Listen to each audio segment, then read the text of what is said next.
Oke, saudara, kita akan memulai debat kita malam hari ini dengan topik moralitas di dalam Alkitab dan di dalam Al-Quran. Ya, jadi aturan atau rule debat kita malam hari ini, ya, yang pertama 5 menit masing-masing opening statement dari narasumber. Lalu yang kedua battle 10 menit bertanya, 20 menit menjawab. Nanti itu sistem kayak catur ya. Lalu closing statement masing-masing narasumber 5 menit.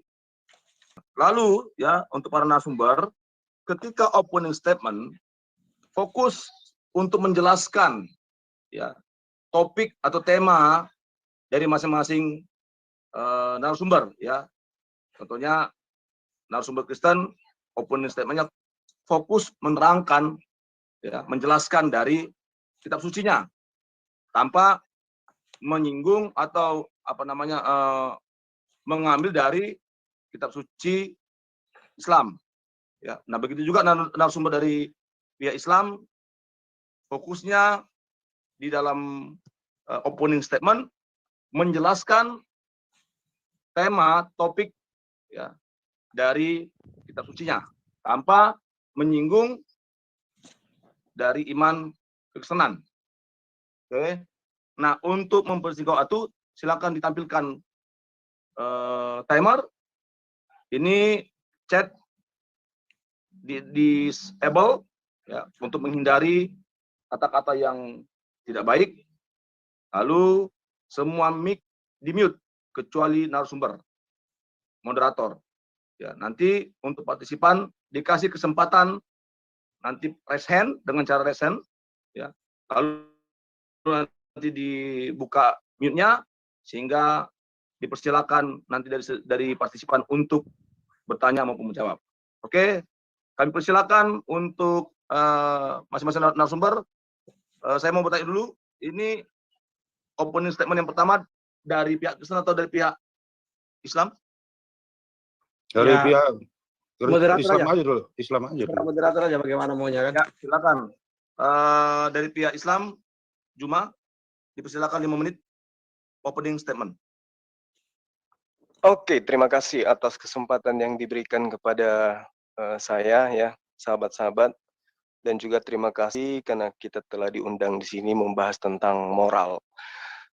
Puji syukur kami sebagai umat Islam ya kepada Allah Subhanahu wa taala dan juga salawat serta taslim pada junjungan kami Rasulullah Muhammad sallallahu alaihi wasallam. Jadi berbicara mengenai moral berarti kita berbicara mengenai hal yang terkait dengan kelakuan, akhlak atau kewajiban di dalam beragama. Dalam inti dalam pembelajaran moral yaitu terkait dengan sikap dan juga cara berpikir ditopang oleh kitab suci.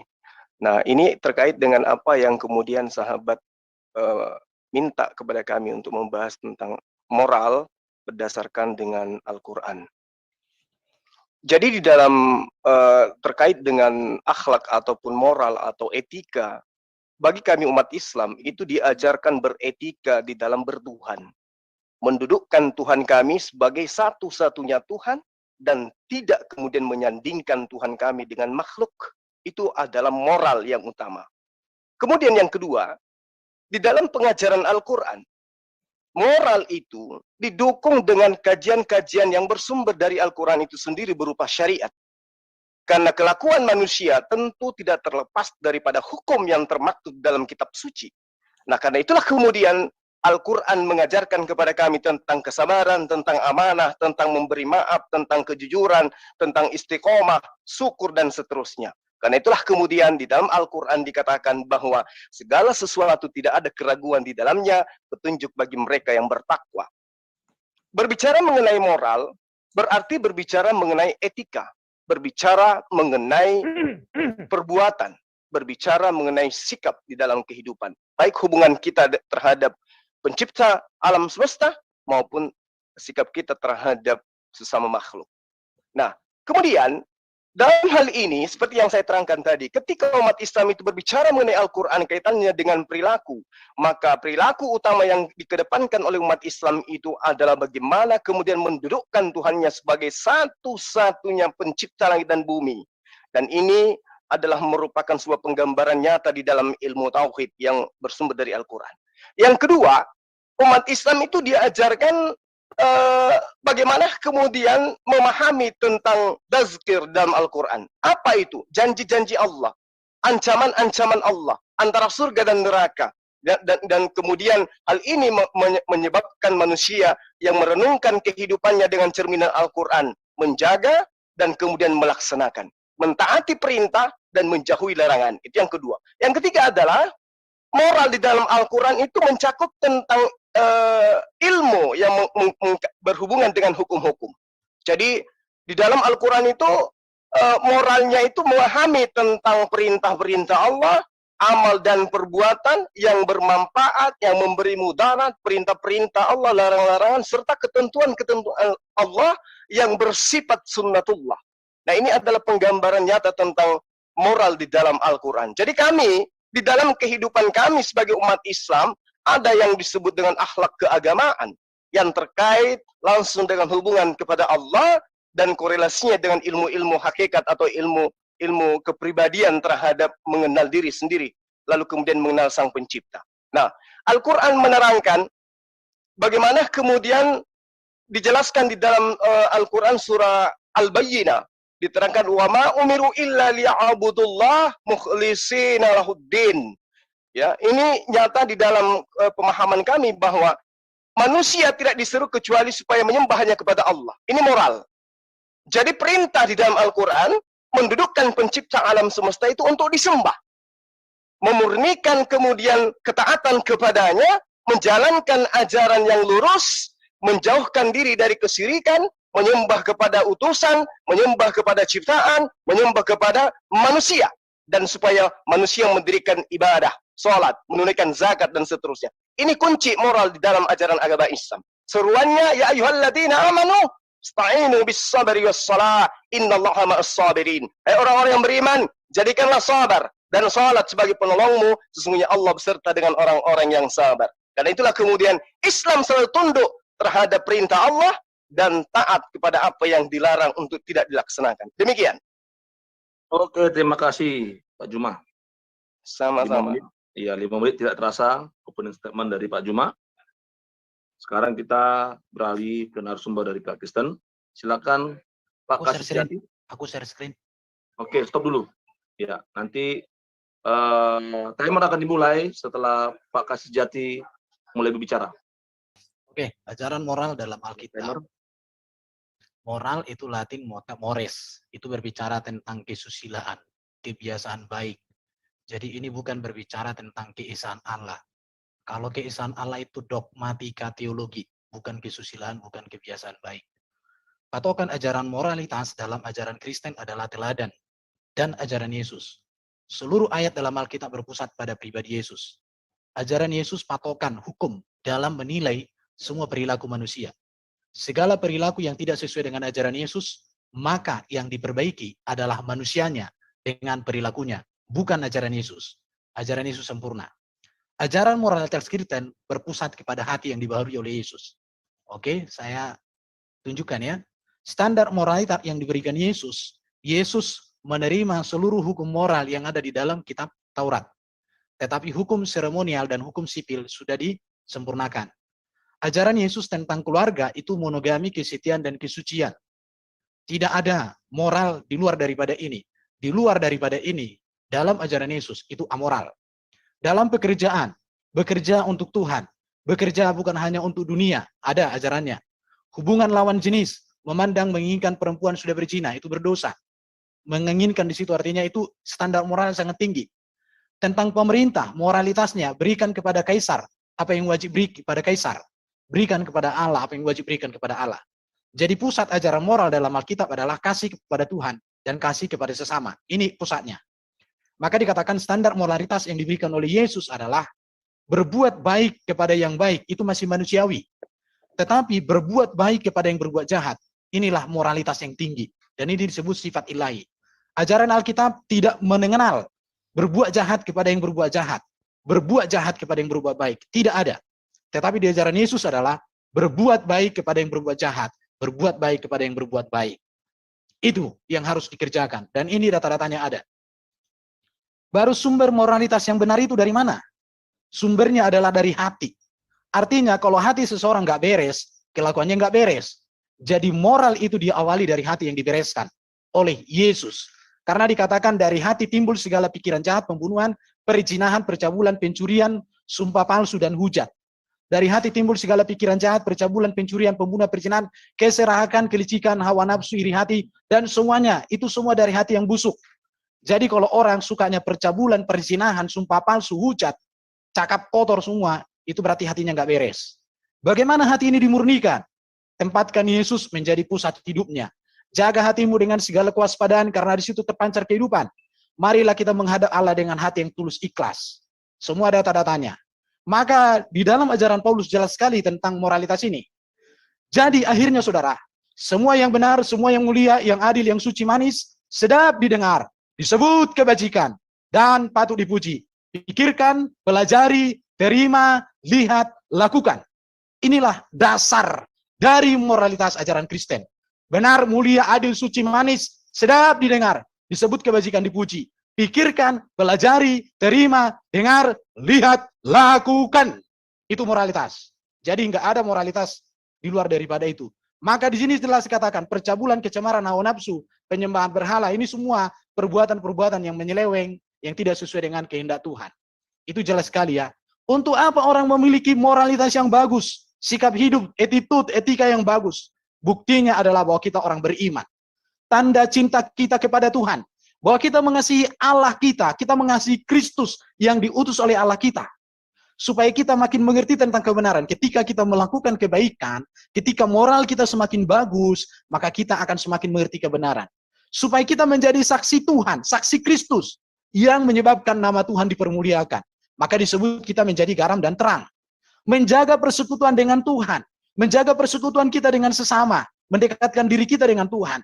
Baru juga moralitas Kristen itu memberikan damai sejahtera. Baru supaya Tuhan memakai kita menjadi berkat, menjadi alat Tuhan untuk menyaksikannya.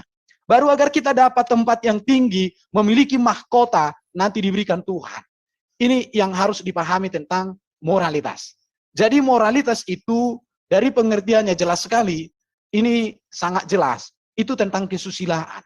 Bagaimana perilaku kita dengan istri, bagaimana perilaku kita dengan anak, bagaimana perilaku kita dengan tetangga, bagaimana perilaku kita dengan orang yang berbeda keyakinan. Itu berbicara kesusilaan. Itu berbicara tentang kebiasaan yang baik. Jadi bukan berbicara iman. Ya tentu, di dalam Alkitab sangat banyak mengatakan tentang Allah itu Esa. Oke, sip, terima kasih. Oke, waktu habis. Terima kasih untuk Pak Kasih Jati. Nah, oke, kita masuk ke battle. Bertanya 10 menit, menjawab 20 menit masing-masing narasumber. Oke, tadi karena sesi pertama sudah dimulai dari pihak Muslim, sesi battle, kami persilakan dari pihak Kristen bertanya dulu selama 10 menit, lalu nanti Pak Juma menjawab selama 20 menit. Silakan Pak Kasih Sejati bertanya 10 menit. Timer. Ya, timer akan berjalan setelah Pak Kasih Sejati berbicara. Oke, saya share screen. Ini pertanyaan yang pertama ya. Bagaimana hukum moral dalam Al-Quran? Adakah ayat Quran dan hadis, atau kalau nggak usah hadis karena boleh, adakah ayat Quran yang memerintahkan orang Muslim untuk mengasihi dan memperlakukan orang kafir, orang berdosa dengan sikap yang baik? Kalau ada, di Quran mana ayatnya? Kalau tidak ada, mengapa? Sebab Allah dalam ajaran terdahulu, yaitu Yahudi dan Kristen, sama-sama menjadikan inti dan nilai seluruh ajaran adalah kasih kepada Tuhan dan kasih kepada sesama. Bahkan Yesus sempurnakan dengan mengasihi sesama seperti mengasihi Yesus sendiri. Pertanyaan saya, ada nggak di Quran itu ajaran moral yang mengajarkan orang Muslim bersikap kepada kaum kafir, kepada orang berdosa, bagaimana kalian memperlakukannya? Karena setahu saya di Quran itu cukup banyak saya temukan ayat-ayat untuk mau berperang. Tapi untuk mengasihi saya belum ada. Barangkali Bro Juma Gurunda Tolong bantu saya untuk mengerti kitab dan keyakinan Anda. Terima kasih. Oke, silakan stop. Pause Timer. waktu dulu. Pause timer, tampilkan timer. Tampilkan timer. Oke. Waktu menjawab 20 menit. Timer akan berjalan setelah Pak Juma berbicara. Silakan. Terima kasih atas pertanyaannya. Al-Quran mengatakan ya di dalam surah Ali Imran diterangkan bahwa fabima rahmatin minallahi lintalahum walau kunta fadzal ghalidha qalbi lam faddu min haulik. Di sini sangat jelas diterangkan bahwa maka berkat rahmat Allah engkau Muhammad berlaku lemah lembut terhadap mereka. Sekiranya engkau bersikap keras dan berhati kasar, tentulah mereka menjauhkan diri dari sekitarmu. Karena itu maafkanlah mereka dan mohonkanlah ampun untuk mereka dan bermusyawarahlah dengan mereka dalam urusan itu. Kemudian apabila engkau telah membulatkan tekad, maka bertakwalah kepada Allah.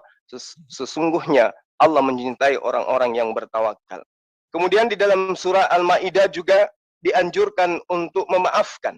Maka maafkanlah mereka dan biarkanlah mereka. Sungguh Allah menyukai orang-orang yang berbuat baik.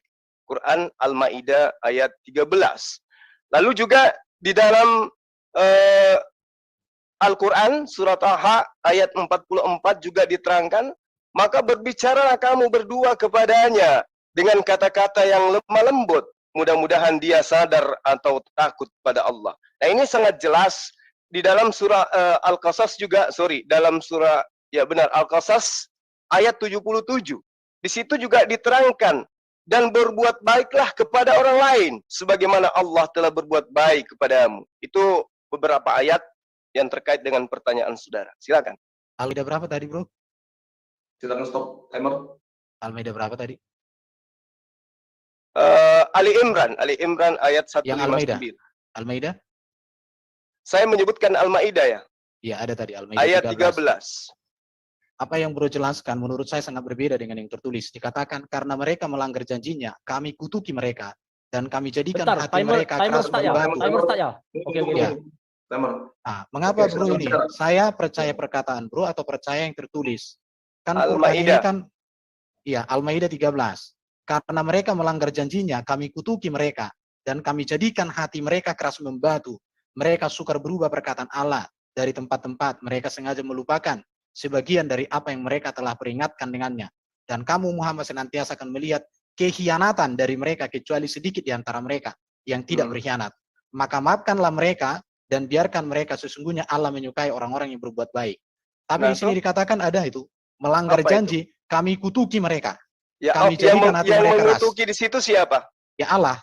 Ya Allah. Oke. Tetapi kepada umat Islam dianjurkan untuk memaafkan. Benar? Dan kamu Muhammad senantiasa akan melihat kehianatan dari mereka. Oke. Pak Juma sama Pak Erben. Jadi saya nggak mau, saya nggak tahu gimana mau main timer nih. Timer itu bingung, gitu loh. Kalau TikTok itu bingung, oke? Jadi biarkan Pak Erben dulu selesai untuk memperjelas pertanyaannya, lalu Pak Erben berhenti, timer berhenti, stop, lalu Pak Juma mulai menjawab gitu loh. Jadi supaya jangan timer kita, operator kita bingung gitu loh. Oke? Ya. Gimana Pak Erben, ada mau lagi ditanyakan lagi? Oke, saya mau tanya pertanyaan yang baru. Oke, timer silakan. Jadi yang tadi udah ya. Oke, nggak apa-apa. Tapi fokus saya di sini, itu hanya pendahuluan. Di sini Allah membenarkan baginda nikahi Zainab, istri anak angkat mantu.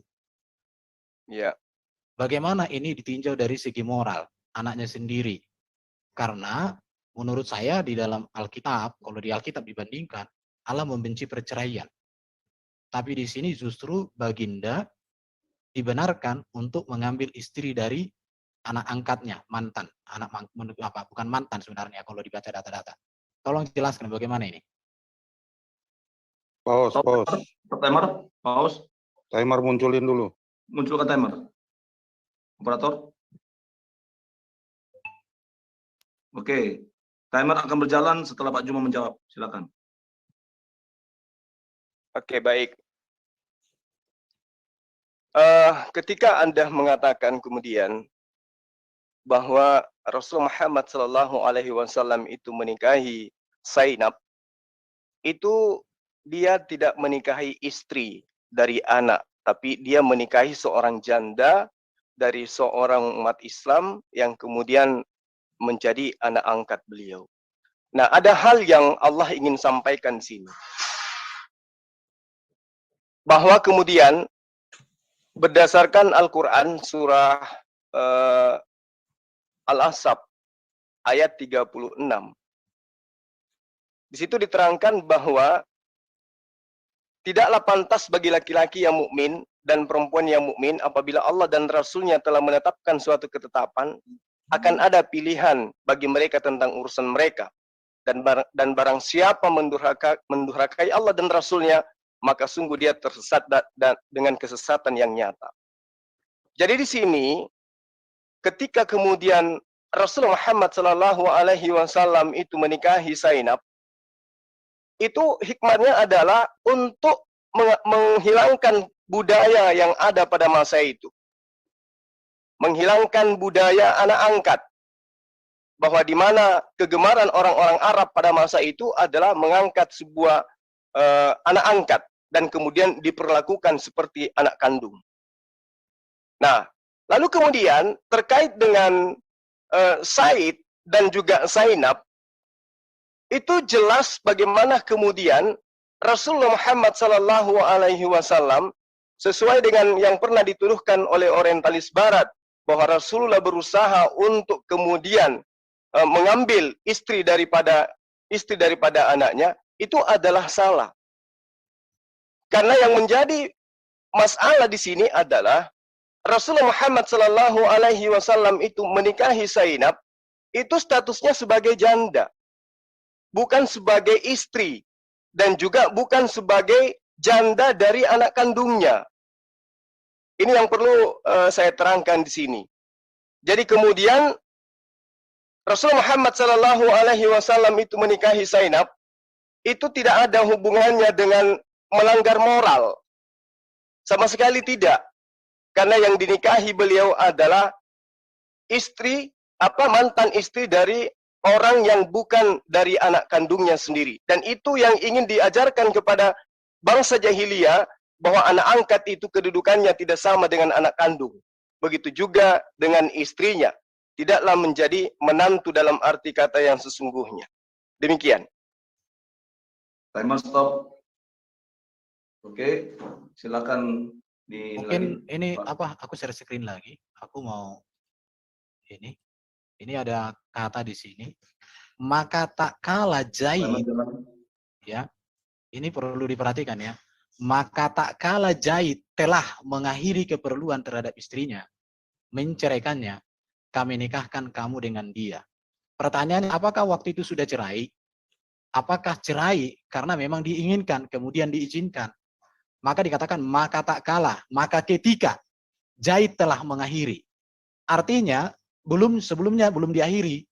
Karena yang kubaca ketika itu datang si baginda ke rumah, dilihat sedang sesuatu, akhirnya tertarik.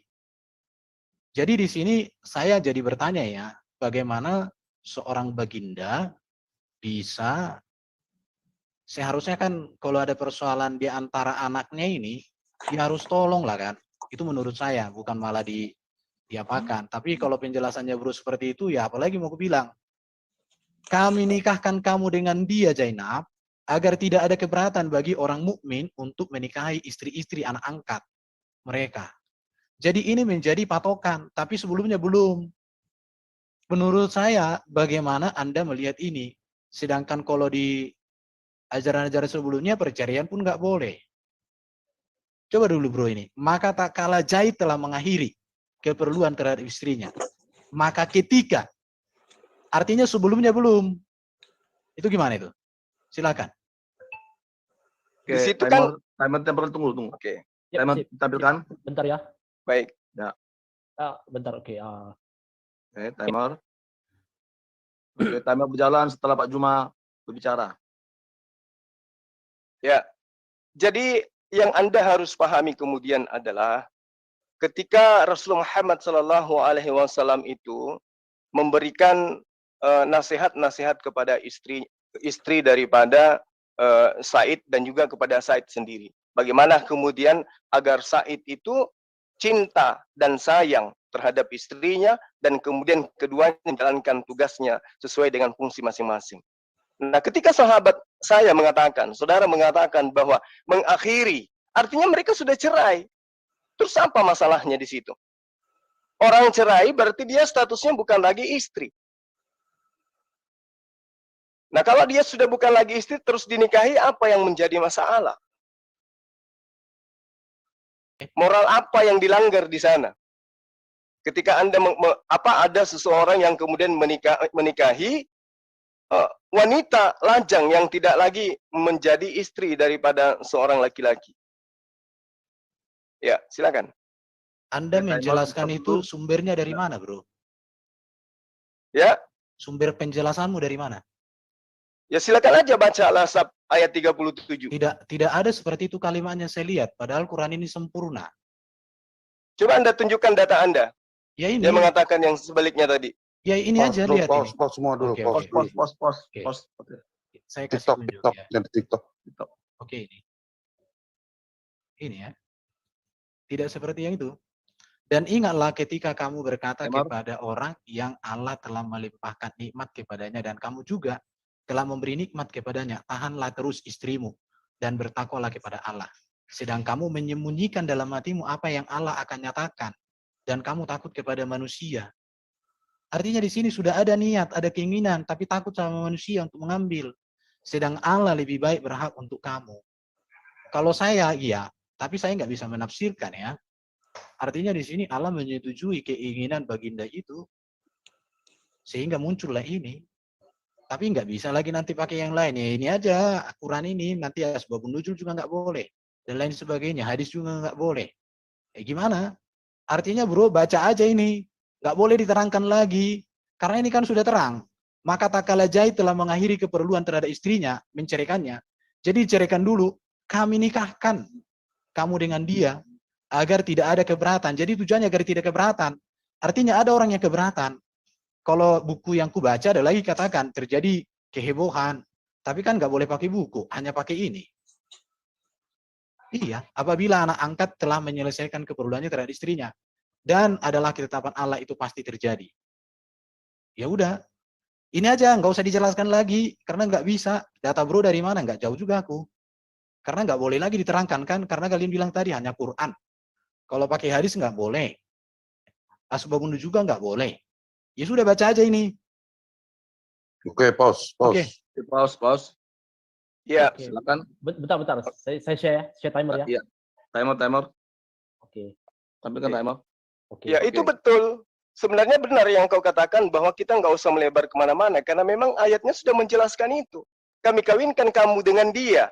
Supaya tidak ada keberatan bagi orang-orang mukmin untuk mengawini istri-istri anak-anak angkat mereka.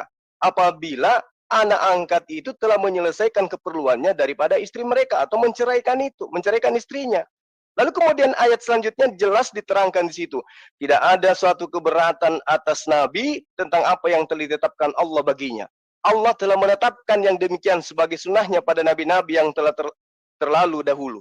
Dan adalah ketetapan Allah itu suatu ketetapan yang pasti berlaku. Jadi apa yang Anda permasalahkan? Orang menikahi kemudian wanita yang sudah diceraikan oleh istrinya, dan kemudian Rasulullah Muhammad SAW memberikan contoh itu. Sehingga orang-orang yang ada pada masa itu, yang mau menikahi juga mantan istri dari anak angkatnya, ya silakan saja. Di mana hal itu sebelumnya itu adalah hal tabu bagi orang-orang jahiliyah Arab pada masa itu. Oke. Iya. Aku Oke, tanya timer lagi pause. lain-lain. Karena, oke ya bentar ya. Ya, silakan. Oke, itu tentang Zaid ya. Timer jalan. Ya. Oh, ini nggak boleh nih kalau dengan Aisyah karena di hadis. Apa? Oke. Ini ya, anak mantu. Baru kemudian Allah membenarkan baginda nikahi wanita lebih dari 4 orang. Kemudian Allah benarkan baginda menceraikan istri dan akan dapat ganti yang lebih baik. Ini semua ada. Baru ada di sini juga tentang hukum menggauli budak. budak juga boleh digauli, anak mantu juga boleh, bahkan istri boleh lebih dari 4. Berdasarkan data-data ini ya, ini baru bisa juga ceraikan istri diganti dengan yang lebih bagus. Ini bagaimana bro menjelaskan ini tentang moralitas? Aku jadi bertanya-tanya aja ya. Kalau ini nggak boleh karena ini bukan ini ya. Nah ini hadis, nggak boleh hadis. Nah ini nggak boleh juga hadis, ya. Oke itu aja dulu. Gimana itu bro? Ini. Ya, jadi begini, saudara RB. Bentar, Bro. timer, bentar. Tunggu, timer. Tampilkan timer. Bentar ya, oke. Oke, jadi begini. Bentar. Artinya yang kutanya betul itu ayat-ayat itu ya. Itu aja. Oke, saya Oke. mulai ya. Saya mulai ke timer ya. Udah, Oke. silakan Pak Juma. Baik, terima kasih. Jadi ketika Anda kemudian mengambil dalil dalam Al-Quran mengatakan bahwa Rasulullah kemudian itu mengambil menikahi anak menantunya, Anda salah di situ. Ya, tolong jangan dibangun paradigma berpikir yang akan meracuni otak Anda sendiri. Yang dinikahi itu adalah janda dan dia adalah bekas istri dari seorang Said, bukan anak kandungnya, tapi anak angkatnya. Itu poinnya. Kemudian ketika Anda membawa menikah dari lebih dari 4, kemudian dibolehkan, dihalalkan menggauli budak dan seterusnya. Anda harus tahu bahwa satu-satunya nabi menjadi pelopor bagi umat manusia yang menikahi istri sedikit itu hanya Rasulullah Muhammad SAW. Ya, itu yang perlu Anda pahami. Karena kenapa? Di dalam kitab Anda juga diterangkan bagaimana kemudian Musa, bagaimana kemudian Salomo, bagaimana kemudian Daud. Lebih dari apa yang Anda kira terhadap Rasulullah Muhammad SAW. Jadi yang terjadi pada diri Rasulullah Muhammad SAW itu adalah hal yang terjadi yang dimana di dalamnya itu ada hikmat. Bagaimana kemudian Rasulullah Muhammad SAW itu menikahi seorang wanita itu bukan tanpa dasar dan dasarnya bukan karena syahwat. Kebanyakan di antara yang dinikahi itu adalah janda-janda tua. Untuk menolong mereka, untuk menyemangati mereka dalam menjalankan syariat agama Islam. Lalu kemudian Rasulullah Muhammad SAW itu menikahi wanita. Salah satu hikmahnya juga adalah menyatukan kabilah-kabilah Arab yang ada pada masa itu. Nah, ini yang harus Anda pahami, bahwa ketika Rasulullah Muhammad SAW itu menikah bukan tanpa alasan, ada alasan syar'i yang kemudian berfungsi di dalam menjalankan misinya sebagai nabi bagi umat manusia. Itu hal yang terpenting. Kalau kemudian Anda berbicara mengenai moral, ya kedudukan beliau sebagai Rasulullah itu sudah memberikan cerminan yang sangat baik kepada manusia. Kalau hari ini kemudian Anda jadikan itu sebagai penolakan, itu adalah moral yang tidak baik. Silakan Anda buka lembaran-lembaran di dalam kitab Anda. Bagaimana kemudian dalil-dalil yang ada di dalamnya itu jauh lebih hebat, lebih dahsyat menceritakan tentang orang-orang terdahulu yang kemudian mereka anggap itu, saudara anggap itu sebagai orang-orang yang hebat dan orang yang diceritakan dalam kitab yang Anda anggap suci. Demikian. Ya, Berarti- pause. Timer, stop. Silakan. Berarti bro setuju ya bahwa Allah yang menyuruh boleh kawin lebih dari 4 orang untuk baginda, boleh Ya. juga mengawini janda anak angkat, tapi walaupun di dalam beberapa data bukan janda ya, tapi masih anak aktif. Baru Anda juga setuju bahwa baginda itu boleh kawini budak juga, gitu. Ya. Oh iya udah. Jadi nggak masalah bro, ya itulah keyakinannya bro. Saya berterima kasih untuk keyakinannya bro. Kalau Ya. keyakinan saya kan nggak seperti itu, karena Yesus sudah mengajarkan dengan standar yang sangat tinggi kudus. Itu aja. Mungkin saya pertanyaan ke berikut lah. Aku ada Oke, ini, silakan. aku banyak bertanya ini. Namanya juga bertanya ya. Ya, Ada stop dulu dari- timer. Bentar. Aduh. Stop dulu timer. Oke, pos. Oke, Pak Kasih Jati berbicara, timer berjalan. Ya, udah pos. Ya, silakan, Pak, kasih. Ah, ini juga Ya, Allah timer. bolehkan bercerai dan memukul istri. Betulnya nih bro? Dan pukullah mereka katanya. Boleh memukul istri, betul itu? Memukul dalam arti kata apa ini? Ya ini jelaskanlah. Artinya ada pukul lah mereka, karena setahu Dalil saya Anda itu dari mana? Sebentar, moderator tolong ditertibkan dulu. Tunggu, stop. Ditampilkan timer terus Timer. Ya. Oke, bentar. Jadi Biar gini, diselesaikan gini, pertanyaannya, tunggu penuh kuda. Jadi gini, walaupun seskin ya ditampilkan timer, operator timer, ya begitu narasumber berbicara langsung jalan gitu loh. Oke? Operator? Sip. Ya, tanggap. Ya, silakan. ini di dalam ayat ini katakan menceraikan istri boleh, pukul istri juga boleh, bahkan mengasingkan istri, kurunglah mereka dalam rumah sampai mereka menemui ajalnya katanya. Bro setuju dengan ayat ini juga? Sikap terhadap seorang wanita. Itu ayatnya di mana itu? Stop dulu, pause. Udah pause. Tampilkan timer. Quran Ya, surat bentar. Al-Baqarah Tunggu. 231. Pak, jadi ya, udah tahu poinnya. Ada di layar. Ya, silakan dijawab Pak Juma. Ya, ayat berapa itu?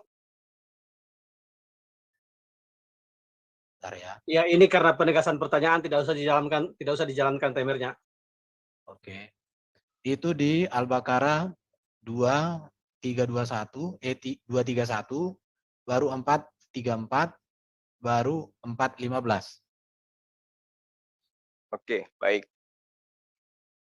Jadi gini, ketika Al-Quran kemudian mengatakan pukullah istrimu, ya, itu Anda harus pahami. Sederhananya gini, di ayat ini, baik dalam surah An-Nisa 34 yang tadi yang Anda maksud, memukul di situ adalah sebagai alternatif terakhir.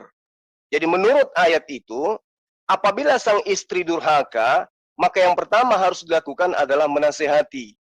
Namun jika dinasehati tidak mempan, ya, atau tidak ampuh, tetap saja durhaka, maka perintah selanjutnya itulah pisah tempat tidur mereka, pisah ranjang, agar sang istri merasa bersalah atas tingkah laku durhakanya. Nah, jika keduanya ini tidak merubah sikap sang istri, tidak mempan juga, maka istri ini boleh dipukul di situ.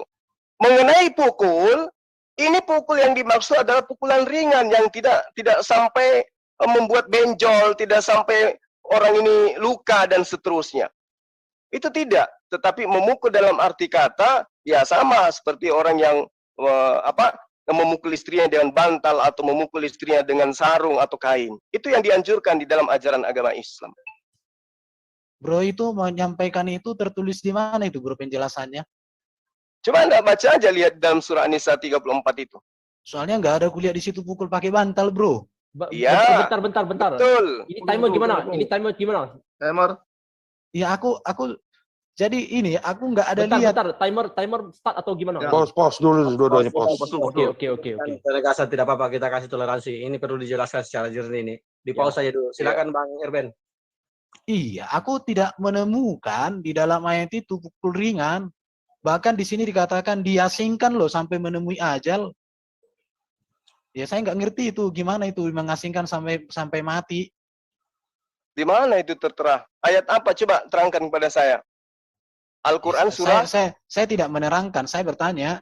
Enggak, surah apa kok sampai Anda katakan seperti An-Nisa 4:15.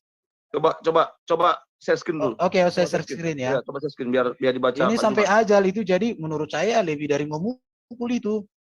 Itu tekanan psikologi tinggi, tapi ya kalau bro katakan itu hanya mukul pakai bantal atau mungkin dipukul An-Nisa ayat berapa? Ini ada di layar.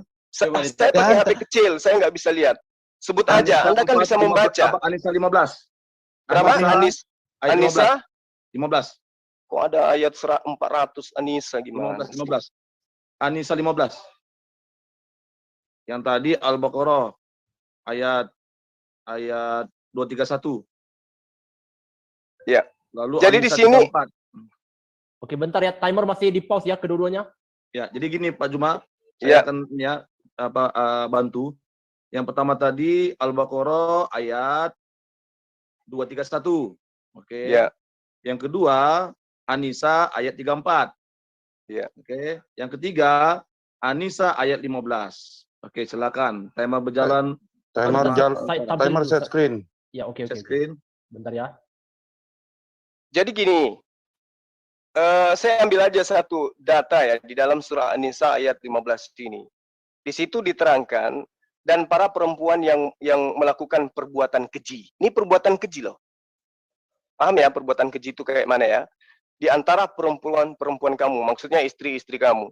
Hendaklah terhadap mereka ada 4 saksi di antara kamu. Jadi harus ada 4 saksi yang menyaksikan perbuatan keji ini baru kemudian didudukkan sebagai perkara keji.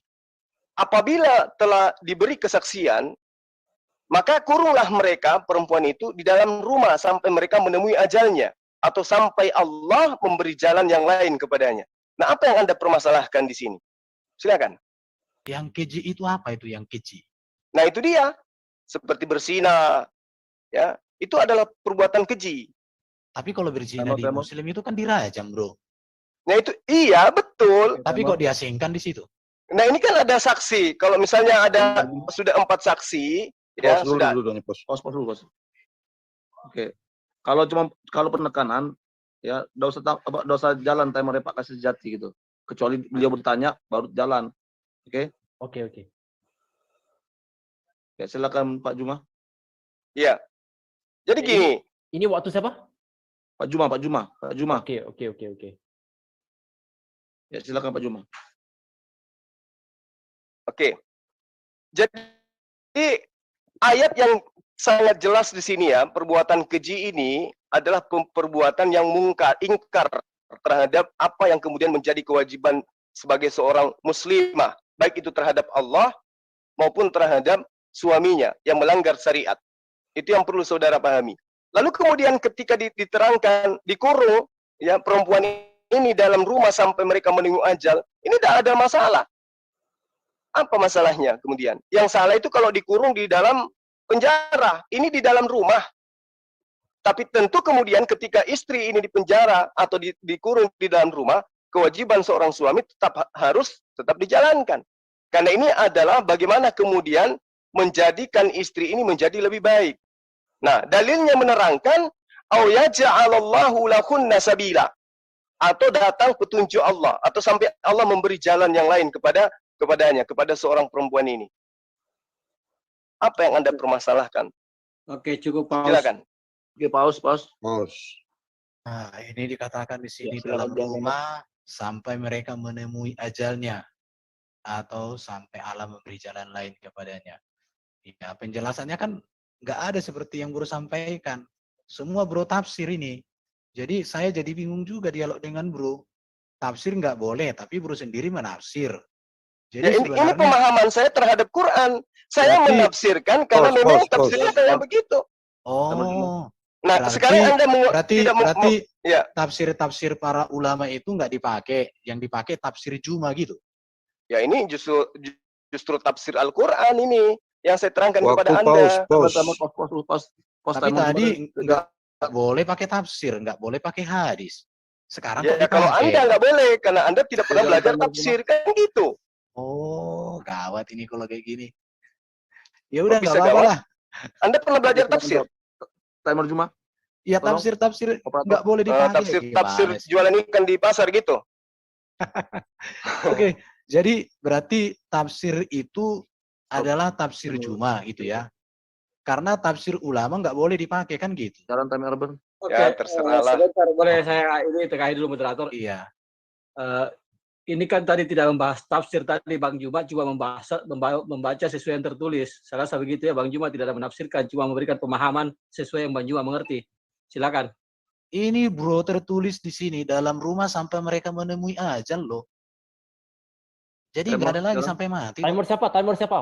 Pause Edman. dulu, pause aja, udah Pause dulu dua-duanya. Oke, oke. Pause, pause. Udah pause. Ini di pause dulu aja karena ini perlu penekanan, perlu diselesaikan masalah ini. Iya, Ya. jadi ya tapi nggak apa-apa, itu sudah data kan, artinya boleh menceraikan istri, boleh memukul istri, boleh juga mengurung istri sampai ajalnya. Ya itu datanya, saya nggak usah tafsir.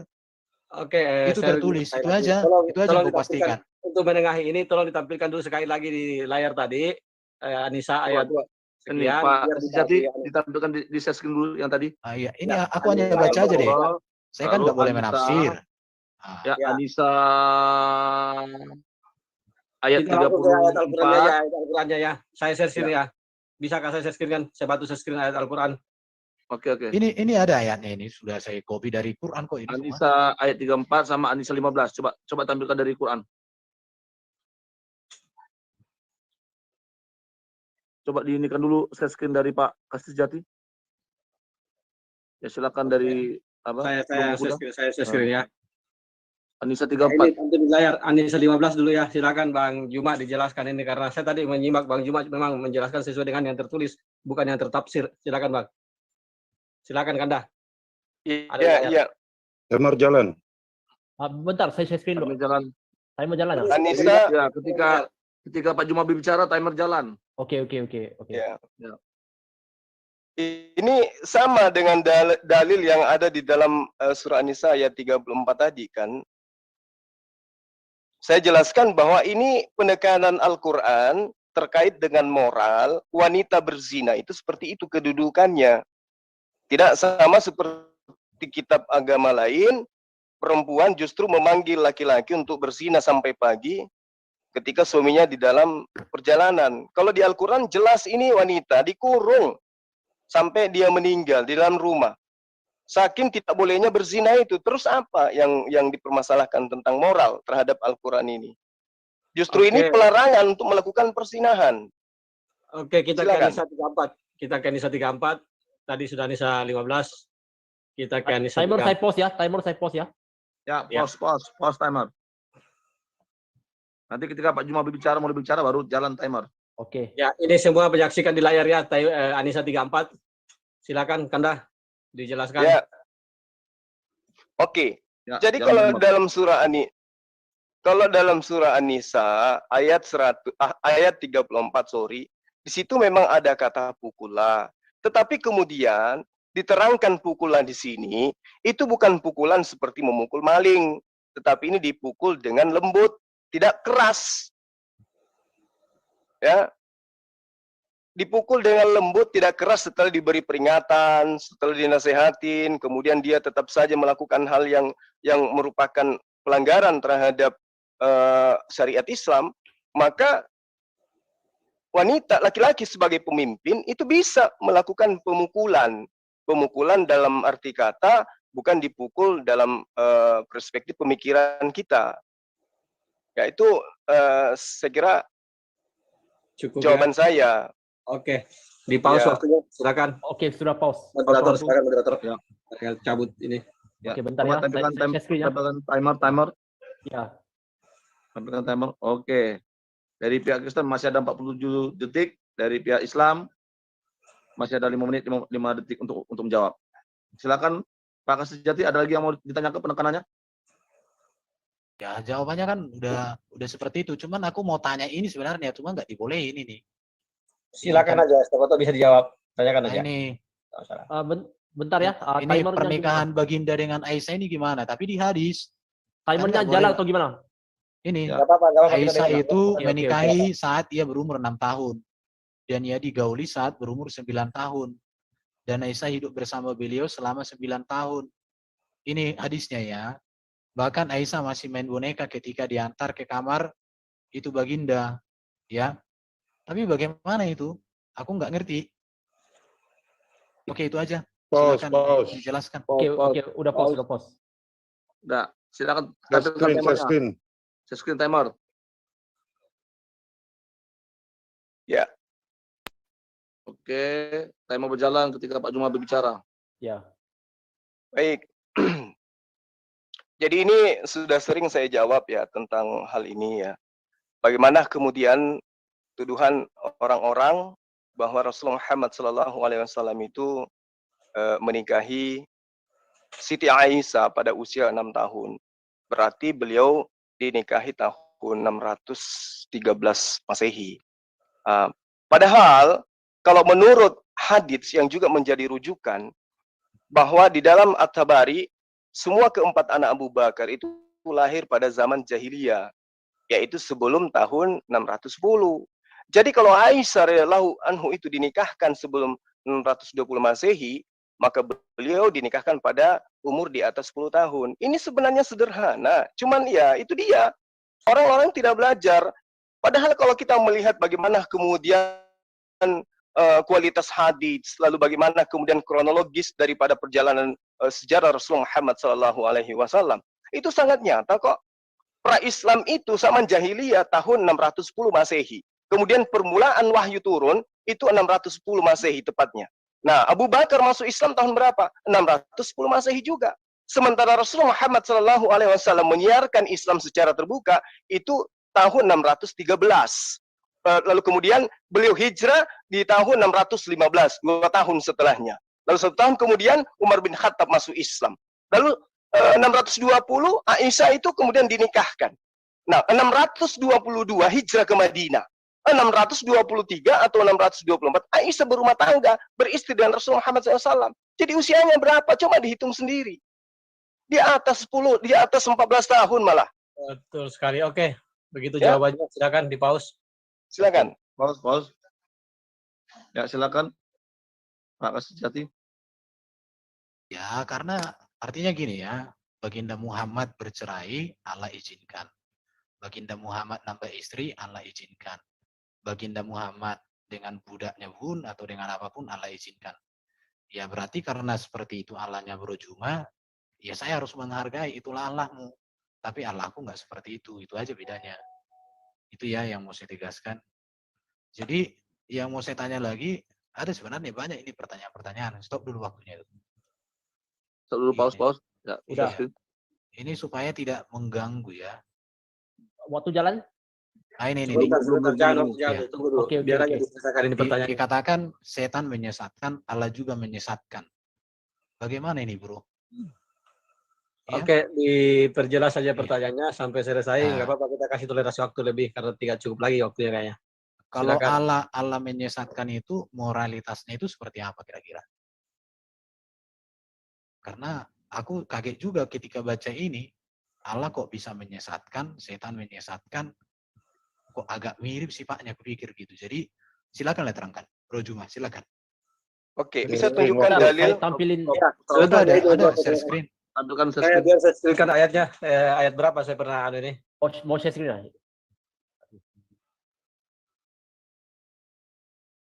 Silakan. Surah berapa itu? Surah berapa tadi? Surah saya pernah baca itu surah kalau tidak salah berapa ya? Biar di share screen. Bang Herbert, surah berapa itu? Pak Kasijati, dibacakan aja dari surah berapa? Biar Allah menyesatkan iblis itu 15:39.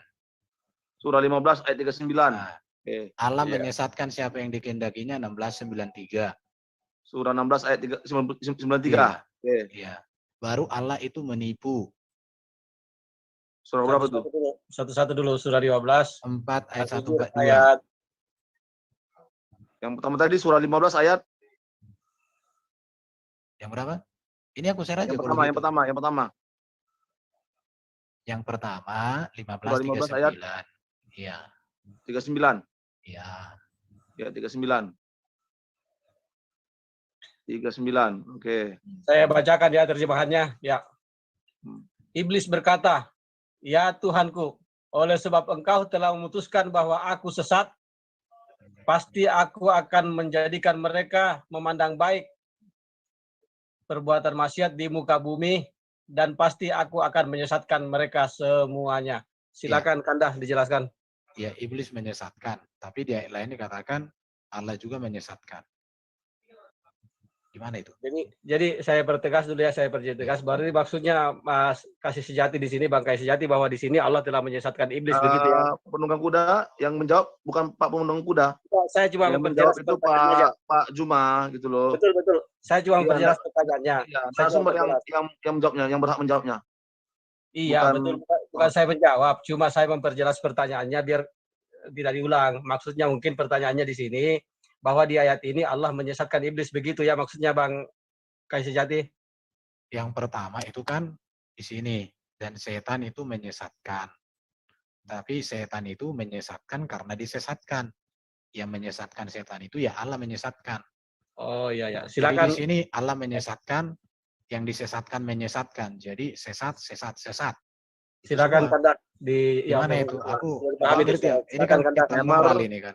Timer waktu. Timer berjalan setelah Pak Juma berbicara. Oke, baik. Jadi data yang saudara bawa itu bukan satu-satunya data yang ada di dalam Al-Quran. Berarti masih banyak. Tetapi di dalam Al-Quran itu sangat jelas kemudian bagaimana Allah itu menganjurkan manusia itu berbuat baik. Ya, Allah memberikan petunjuk, Allah memberikan jalan, Allah memberikan hukum-hukum. Tapi mereka tetap aja ingkar terhadap apa yang mereka anggap benar. Al-Quran menerangkan itu. Bagaimana surah Al-Maidah 51, ya, bagaimana tidak berbuat zalim akan mendatangkan petunjuk Allah. Allah membuka pintu taubat. Itu diterangkan di dalam ayat-ayat suci Al-Quran. Contoh misalnya, sederhana saja. Adam diberi pilihan.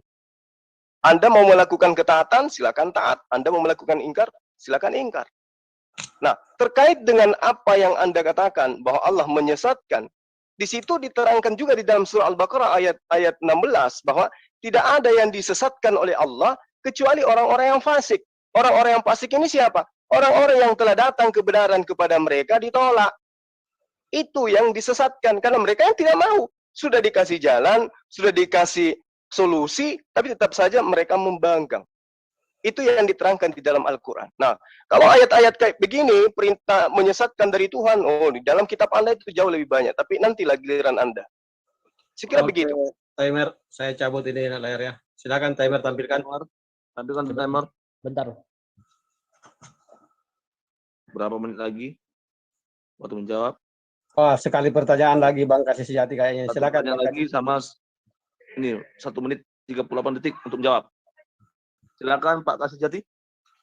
Pertanyaan lagi. Fahir. Akhir ya bertanya. Bentar aku lihat dulu. Ini. Aku tanya dulu ini. Supaya aku jangan penasaran, bro. Ini aku ada data. Nah, ini. Supaya ini kan tentang moralitas. Baginda dan Khilafah. Ini seorang pemimpin Arab. Tolong Jadi jalankan dulu- Bentar. Ya. Timer jalannya. Timer jalan, Ini timer jalan. dikatakan Oke. Zaid disuruh untuk membunuh Khilafah. Dia mengikat kedua kakinya dengan tali dan mengikat tali-tali pada 2 unta. Dia lalu memacu unta-unta ke 2 arah yang berlawanan sehingga membelah tubuh Khilafah menjadi 2. Ini bagaimana bro ini dikaitkan dengan moralitas? Waktu habis. Ya itu aja. Silakan. Ya, waktu habis untuk pertanyaan. 1 menit 38 detik. Timer share screen. Jawab. Oke, bentar. Silakan timer ditampilkan. Eh. Oke. Waktu berjalan setelah Pak Juma bicara. Oke. Iya. Jadi apa yang kemudian Anda tuduhkan itu tadi dalam hadis apa itu ya? Riwayatnya. Bisa ditunjukkan? Di pause. Pause. Silakan. Ya, layak kasih Ini sejati. ada ini Ibnu Katsir, baru Ibnu Abrabi. Ini ada semua. Ini dari data-datanya ada. Ini Ibnu Ishaq. Ini data-datanya ada. Ya. Oke. Baik. Oke, silakan timer berjalan. Ya. Dulu. Ya, Tampilkan timer. bentar. Oke. Oke, silakan Pak Juma. Jadi hadis yang Anda terangkan itu, ya coba Anda lihat di dalam Sirah Nabawiyah. Di situ lengkap tertulis. Maka tentu saja dalam hadis itu harus di Sirah Nabawiyah itu harus ada sanad periwayatan dalam Tarikh Nabawi di atas daripada kemudian sejarah atau cerita yang Anda bawa hari ini. Nah, kalau kita memeriksa sanad periwayatan atau asli atau kesahihan daripada hadis ini, di dalam Sirah Ibnu Hisham ditelusuri bahwa kisah pertempuran yang Anda ceritakan, bagaimana kemudian Ummi Khilafah itu diriwayatkan oleh Muhammad Umar bin Al-Waqdi, itu menurut para ulama, khususnya Ibnu Jauziyah, itu tertuduh sebagai pemalsu dari ulama hadis. Ya, mereka dituduh sebagai pemalsu dari ulama hadis itu sendiri. Dan dalam kisahnya tidak disebutkan dalam Al-Bidayah atau Nihaya Ibnu Katsir bahwa di situ jelas tidak dinyatakan bahwa sesuatu disebutkan oleh Ibnu Hisham dalam Sirah Nabawiyah dalam periwayatan cerita tersebut seperti yang Anda ceritakan. Itu tidak ditemukan cerita itu. Itu tidak ada. Jadi Ibnu Jauzi menganggap bahwa hadis itu tidak sah dijadikan sebagai dalil. Oke. Itu jelas itu di dalam kitab yang kami jadikan sebagai panduan di dalam belajar tentang Tariqatul Islam. Sirah Nabawiyah tidak Waktu tertulis habis. seperti itu. Timer habis, waktu habis. Sesi pertama battle telah berakhir. Kita masuk dari termin yang kedua battle. 10 menit dari pihak Islam yaitu Pak Juma bertanya, 20 menit dari pihak Kristen yaitu Pak Kasijati menjawab. Silakan Pak Juma bertanya selama 10 menit. Waktu akan berjalan setelah Pak Juma berbicara. Baik, terima kasih. Ya, ini berbicara mengenai moral. Dan kitab yang Anda imani itu juga adalah kitab yang Anda sebut dengan Perjanjian Lama. Di dalam Kejadian 19, jelas di situ diterangkan ada 2 orang wanita, adik-beradik, adik kakak ya, itu boleh dikatakan memperkosa bapak kandungnya sendiri. Moral apa yang ingin Anda utarakan di sini? Silakan. Itu justru membuktikan Tunggu. itu moral yang buruk. Tunggu. Itu aja. Bentar. Iya. Tunggu, timer. Oke. Pak Kasijati berbicara, timer berjalan. Silakan. Baik. Alkitab ini menuliskan moral orang yang buruk dan moral orang yang baik. Yang baik untuk diteladani, yang buruk untuk dihindari. Peristiwa Lot itu adalah peristiwa yang buruk. Dan itu menjadi peringatan supaya orang jangan seperti Lot. Supaya jangan seperti anaknya Lot. Itu aja bro. Jadi Alkitab bukan berarti kita jadi seperti Lot. Enggak ada itu. Itu dinyatakan buruk. Maka di Alkitab itu ditunjukkan yang buruk dan yang baik. Oke, itu aja. Oke. Stop. Timer, tunggu dulu. Oke. Ya. Pak Juma bicara, timer berjalan. Silakan. Boleh Anda tunjukkan dalilnya di mana bahwa apa yang dicontohkan oleh Lut ini bersama kedua anaknya itu adalah contoh yang buruk. Silakan. Peristiwa Lot itu kan Bentar, tulisan Musa. timernya gimana jalannya? Stop dulu. Ya. Dia suruh tunjuk kan. Mau share screen? Saya Pak, kalau share screen ayatnya semua lah harus dilihat. Nah, saya jelaskan Lanjutkan. aja secara ringkas. Sodom dan Gomora akan dimusnahkan, Lot diselamatkan. Mengapa? Karena Lot itu dipandang Allah sebagai orang benar, bahkan Abraham berdoa untuk mereka itu ya. Tetapi karena tidak ada yang benar, akhirnya mereka mau diselamatkan, disuruh mereka pergi ke satu tempat. Tapi mereka tidak mau, akhirnya mereka pergi ke satu tempat. Dan di tempat itu tidak ada orang. Akhirnya anaknya itu memiliki kesepakatan untuk membuat bapaknya mabuk, sehingga bapaknya mabuk. Dan tidak ada bapak-bapak gereja orang Kristen mengatakan bahwa ini sebagai contoh teladan, enggak. Itu dituliskan untuk menjadi peringatan. Dan itu membawa kehancuran buat mereka. Itu aja bro. Coba tunjukkan orang Kristen yang mengatakan itu harus diteladani, enggak ada. Kalau ada itu sesat itu. Selesai, udah, stop. Ya, timer stop. Oke. Silakan Pak Juma. Artinya Sama kitab jalan. Artinya kitab Anda menunjukkan sesuatu yang tidak bermoral kan? Silakan. Alkitab itu jujur bro. Yang tak bermoral dibilang tak bermoral. Yang bermoral dibilang bermoral. Kami enggak pernah mengatakan yang tak bermoral itu paling mulia, enggak. Kalau tak bermoral, kami bilang enggak bermoral itu. Jadi semua kelakuan yang buruk itu dituliskan supaya menjadi peringatan, jangan buruk. Kalau bro menyanjung orang yang dipandang orang buruk tapi mulia, itu urusan bro. Tapi kalau di dalam Alkitab, yang buruk dituliskan, yang baik dituliskan. Karena di dunia ini kan ada yang baik dan yang buruk. Supaya kita memilih. Maka dikatakan oleh Tuhan, kepadamu kuperadapkan pada hari ini kehidupan dan kematian. Pilihlah kehidupan supaya kamu hidup. Jadi hidup dan mati itu ada bro di sini, kehidupan dan kematian itu. Udah itu aja. Ya, berbicara mengenai moral, Kita berjalan. kitab Anda terlalu banyak kemudian memberikan ya pengajaran dan pelajaran gitu. Di dalam Amsal 5 pasal 19 sampai pasal 20 itu nyata di sana bagaimana kemudian menceritakan tentang buah dada atau payudara perempuan lajang pelacur sebagai sumber pemuas nafsu syahwat dipegang-pegang oleh seorang pemuda. Ini moralnya menurut Anda baik atau tidak? Amsal berapa tadi? Amsal berapa? Pause. Amsal apa? Amsal 5. Amsal 5 ayat Ayat 19 ayat 20. 19-20. Amsal 5, 19, Ya. 20. Boleh Pak Kasejati membacakannya? Oke, ini namanya nasihat mengenai perzinahan, bro. Jadi kalau dibaca semuanya Bentar, ini, timernya jalan. oke. Jalankan tadi. Amsal Silakan. pasal 5, di sini kan nasihat mengenai perzinahan, bahwa perzinahan itu dosa. Bukan berarti perzinahan itu baik. Tetapi kehidupan orang berzina itu digambarkan di sini. Karena bibir perempuan jalang menitiskan tetesan madu, tetapi kemudian ia pahit, kakinya turun menuju maut, ia tidak menempuh jalan kehidupan. Ini nasihat. Artinya kalau orang ikut apa tentang perzinahan, perzinahan itu kan artinya gini, kawin dengan yang bukan istrinya.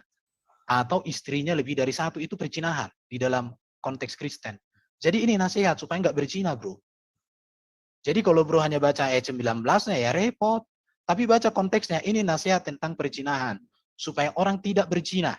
Berzina itu bisa menduakan Tuhan, bisa juga menduakan istri, atau bisa juga nikah sebelum kawin. Nah, di situ, itu aja bro. Oke, ini kita berbicara mengenai kitab. Ya, silakan. Ini berbicara mengenai kitab yang Anda anggap suci. Dan ini terkait di dalam data-data yang ada dalam kitab Anda. Kalau kemudian Anda mengatakan ini persinahan, ini tidak boleh, ya itu urusan belakangan. Yang terpenting adalah muncul di dalam kitab Anda ayat-ayat seperti ini. Amsal 7 pasal 16 sampai pasal 19. Di sini diceritakan seorang istri berhubungan seks semalaman dengan seorang pria lain karena suaminya di dalam perjalanan. Betul ada ayat begini dalam kitab Anda kan? Moral apa yang ingin diajarkan seperti ini? Silakan. Amsal berapa tadi? Amsal 7 ayat 16 sampai 19. Marilah Marilah kita memuaskan berahi hingga pagi hari bersama-sama menikmati asmara karena suamiku tidak di rumah, ia sedang dalam perjalanan. Oke ya. Silakan. Ya. Kalau dibaca dari ayat 1, hai anakku berpeganglah pada perkataanku dan simpanglah perintahku dalam hatimu. Berpeganglah pada perintahku dan kau akan hidup. Tetapi kalau orang tidak berpegang pada perintah Tuhan, maka dia akan tergoda dengan perilaku yang seperti ini. Karena suamiku tidak di rumah, itu sedang akan tergoda orang. Jadi di sini perlu kita memiliki hikmat supaya tidak tergoda dengan rayuan-rayuan. Itu maksudnya di sini. Bukan berarti kita dirayu-rayu. Jadi ini berbicara tentang ada godaan. Supaya kita tidak tergoda, maka kita harus memiliki hikmat. Jadi begini bro ya, baca Alkitab itu harus utuh, nggak seperti bro. Kalau Quran kan 1 ayat 1, ayat 2, ayat 3, satu topik. 3, 4, 5, 6, beda topik. Atau ayat 1 ini. Nggak, Alkitab nggak seperti itu. Iya. Jadi di sini ya, lalu dipegangnya lah orang teruna itu. Wah. Ini ayat 13. Jadi masalahnya di sini butuh kepekaan membaca, menganalisa data. Sehingga ini bukan berarti bahwa ini kebenaran yang harus dimaksud gini. Bukan berarti ini berbicara tentang kalau orang tidak memiliki hikmat yang benar, dia akan tergoda, dia akan masuk dalam rayuan-rayuan maut. Itu bro udah. Sesederhana itu. Oke. Ya. Lalu kemudian iya, timer silakan Anda dengan dalil Anda, ya, saya dengan data yang ada di kitab Anda. Di dalam Hakim-Hakim 19 pasal 24, ayat ini menceritakan tentang seorang bapak, seorang suami yang menyerahkan istri dan anak gadisnya untuk diperkosa orang lain. Ini moral apa yang mau disampaikan Hakim-Hakim 19:24 ini? Silakan. Oke. Kalau dibaca tentang ini perbuatan noda di Gibea, ini noda. Jadi ini sebuah kejahatan yang terjadi. Mertuanya ayah perempuan muda itu tidak membiarkan dia pergi sehingga ia tidak tinggal. Ini kalau dibaca semuanya jelas sekali kok sebenarnya. Jadi bukan berarti ini perilaku yang harus dicontoh. Mengapa terjadi ini, perbuatan ini? Karena pada waktu itu memang terjadi kebobrokan. Ada satu perbuatan yang sangat keji pada waktu itu. Jadi ini tidak pernah mengatakan bahwa perilaku ini menjadi teladan, bukan. Mengapa perilaku ini terjadi? Karena ada satu persoalan moral yang sangat buruk. Jadi kalau orang sudah berpersoalan yang moralnya buruk, maka perlu untuk penanganan dan pelayanan khusus. Seperti itu, bro. Jadi bukan untuk dicontoh ini. Mengapa peristiwa ini terjadi? Ada persoalan bahwa waktu itu bangsa itu sedang terpuruk, sedang hancur. Itu aja. Timer pause ya. Iya. Ini kan, oke sebentar. Ini kisah. Maka di ayat 1 dikatakan, terjadilah pada zaman itu, ini ayat 1. Ketika ada raja di Israel bahwa di balik pegunungan Efraim ada seorang Lewi tinggal. Jadi ini kisah yang sudah terjadi. kisah itu terjadi, maka dikatakan Roma 15:14, sebab segala sesuatu yang tertulis dahulu telah ditulis untuk menjadi pelajaran bagi kita, supaya kita berpegang teguh pada pengharapan oleh ketekunan dan penghiburan dari kitab suci. Jadi apa yang tertulis itu bukan berarti jadi kita ikuti, bukan begitu. Ini kisah yang sudah terjadi sebagai pelajaran supaya orang bisa mengambil hikmah, supaya orang tidak mengulangi sejarah yang buruk yang terjadi. Itu aja. Oke, pause. Udah. Ya, silakan Pak Juma. Oke, tapi faktanya di luar sana banyak yang mengambil ini sebagai contoh pelajaran. Oke, di dalam Ayub 31 pasal 10 ya, ini menceritakan seorang suami menyuruh istrinya untuk berhubungan seks dengan pria lain. Moral apa yang ingin disampaikan kitab Anda dengan menyertakan data-data seperti ini? Silakan. Stop. Ayub berapa tadi? Ayub? Ayub 31 pasal 10, maka biarlah istriku Ayub 31. menggiling bagi orang lain, dan biarlah orang lain meniduri istriku. Ya, Ayub 31 ayat 10. 10. Ya, Ya, silakan Pak Kasih Sejati. Oke ya, kalau kita lihat Silakan ini kan berjalan. Ayub ini kan kitab syair ya. Sekali lagi Ayub mengaku tidak bersalah. Aku telah menetapkan syarat bagi mataku, masakan aku mematikan anak darah.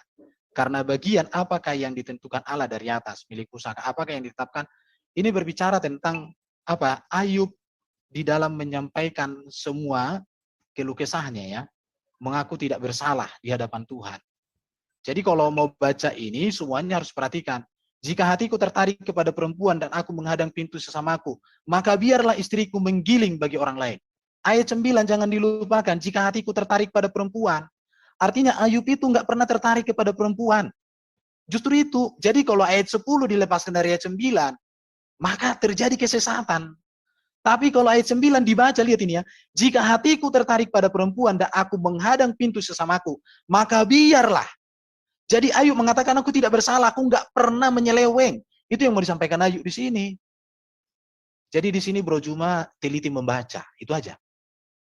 Sudah. Oke, stop. Temor. Sudah. Ya. Silakan Pak Juma bicara. oke. Jalan Oke, Temor. itu silakan Anda berdalil ya. Saya juga mengajukan dalil karena ini tertulis dalam kitab Anda. Di dalam 2 Samuel 13 pasal 11, ayat ini menceritakan tentang seorang laki-laki ya, seorang kakak kemudian mengajak adik kandungnya untuk melakukan seks, dan di mana hal ini dicontohkan di dalam data yang ada. 2 Samuel 13 pasal 11. Ketika gadis itu menghidangkan kepadanya supaya ia makan, dipegangnya gadis itu dan berkata kepadanya, "Marilah tidur dengan aku, adikku." Ini moral apa yang kitab Anda ingin jajakan dengan menyertakan data ini? Silakan. Justru ini kisah keburukan yang terjadi. Karena kenapa? Karena anak di sini kurang pengawasan ini. Bahkan si Amnon ini kan merencanakan disuruh orang keluar dari rumahnya supaya dia bisa bermain dengan adiknya itu. Ini kejahatan. Baru dari sini kalau dibaca semua ini sejarahnya ini, artinya di sini kita perlu belajar tentang pilihlah kawan yang betul. Karena dia melakukan ini kan ada saran dari orang lain. Buatlah begini, nanti kamu pura-pura sakit, suruh adikmu datang, suruh orang keluar. Makanya di sini kamu harus membaca utuh. Karena Alkitab itu bukan hanya satu-satu ayat kayak gitu, bro. Sekali lagi saya katakan, kamu jeli membaca. Jangan kayak anak-anak. Kalau seperti itu cara belajar Alkitab, saya suka mengatakan sama semua orang, kalau hanya mencomot satu ayat, tapi tidak melihat konteks, tidak ubahnya seperti iblis, bro. Karena iblis itu suka copot-copot dia. Jadi kamu nggak membaca semuanya, makanya kayak gitu. Barangkali kamu membaca ini, lihat korrespondensi, sundal, muncul semuanya, ditanyain. Nggak begitu, lihat Amnon dan Tamar, kisahnya baca baik-baik. Di sini semua ada satu peristiwa, kalau ini dibahas, bro, dikokbahkan, artinya di sini peran orang tua harus ada supaya tidak terjadi ini. Dan seorang anak itu juga harus bisa memilih kawan dan lain sebagainya. Oke, itu aja. Jadi kamu nggak membaca semuanya, makanya ya kayak gitu. Udah. Oke, Ya. stop. Silakan ditanggapi. Oke, konon kitab Anda itu dituliskan kurang lebih 1700 tahun. Bagaimana mungkin kemudian ya Tuhan menghabiskan waktunya hanya untuk memenuhi hasrat dengan memuliakan firman atau wahyu ke dalam sebuah buku yang merupakan koleksi cerita-cerita erotis. Kumpulan ayat-ayat tentang seks dunia dengan penuh kompleksitas dengan kekacauan. Ini yang dipertanyakan di sini, ini kita berbicara mengenai moral. Jadi kalau kemudian Anda berkata bahwa itu dulu dan sekarang, tidak lagi. Ini fakta tertulis di dalam kitab Anda, dan kita temanya adalah bagaimana kitab Anda dan kitab saya bercerita tentang moral. Nah, sekarang yang ingin saya tanyakan kepada Anda, pelajaran hikmat apa yang kemudian yang berbias kepada kehidupan Kristen setelah menemukan data-data di dalam kehidupan mereka, di dalam kitab-kitab mereka, dan nyata dalam kehidupan mereka kita lihat bagaimana kemudian penyakit-penyakit kelamin itu bersumber dari negara-negara yang mayoritas beragama yang memegang kitab ini sebagai kitab suci. Silakan. Saya mau tegaskan sama Bro Juba, patokan etika dan moral tentang keluarga dan perkawinan ajaran Yesus. Di luar daripada itu adalah dosa salah. Jadi istri lebih dari satu itu dosa. Berzina itu bagi Kristen, ajaran Yesus. Itu yang saya sampaikan di awal tadi. Di dalam Alkitab ini, Alkitab itu bukan didikte dari surga, bro. Tapi Alkitab ini tulisan para rasul tentang karya Allah, tentang kehidupan manusia yang pernah terjadi dalam sejarah. Supaya semua kisah sejarah ini menjadi sebuah pembelajaran kepada generasi berikutnya. Indonesia punya sejarah, bro. Sejarah itu semua ditulis, jujur. Negara-negara yang maju itu jujur dengan sejarah. Tapi negara-negara yang tinggalan itu tidak jujur dengan sejarah. Bahkan diubah sejarah.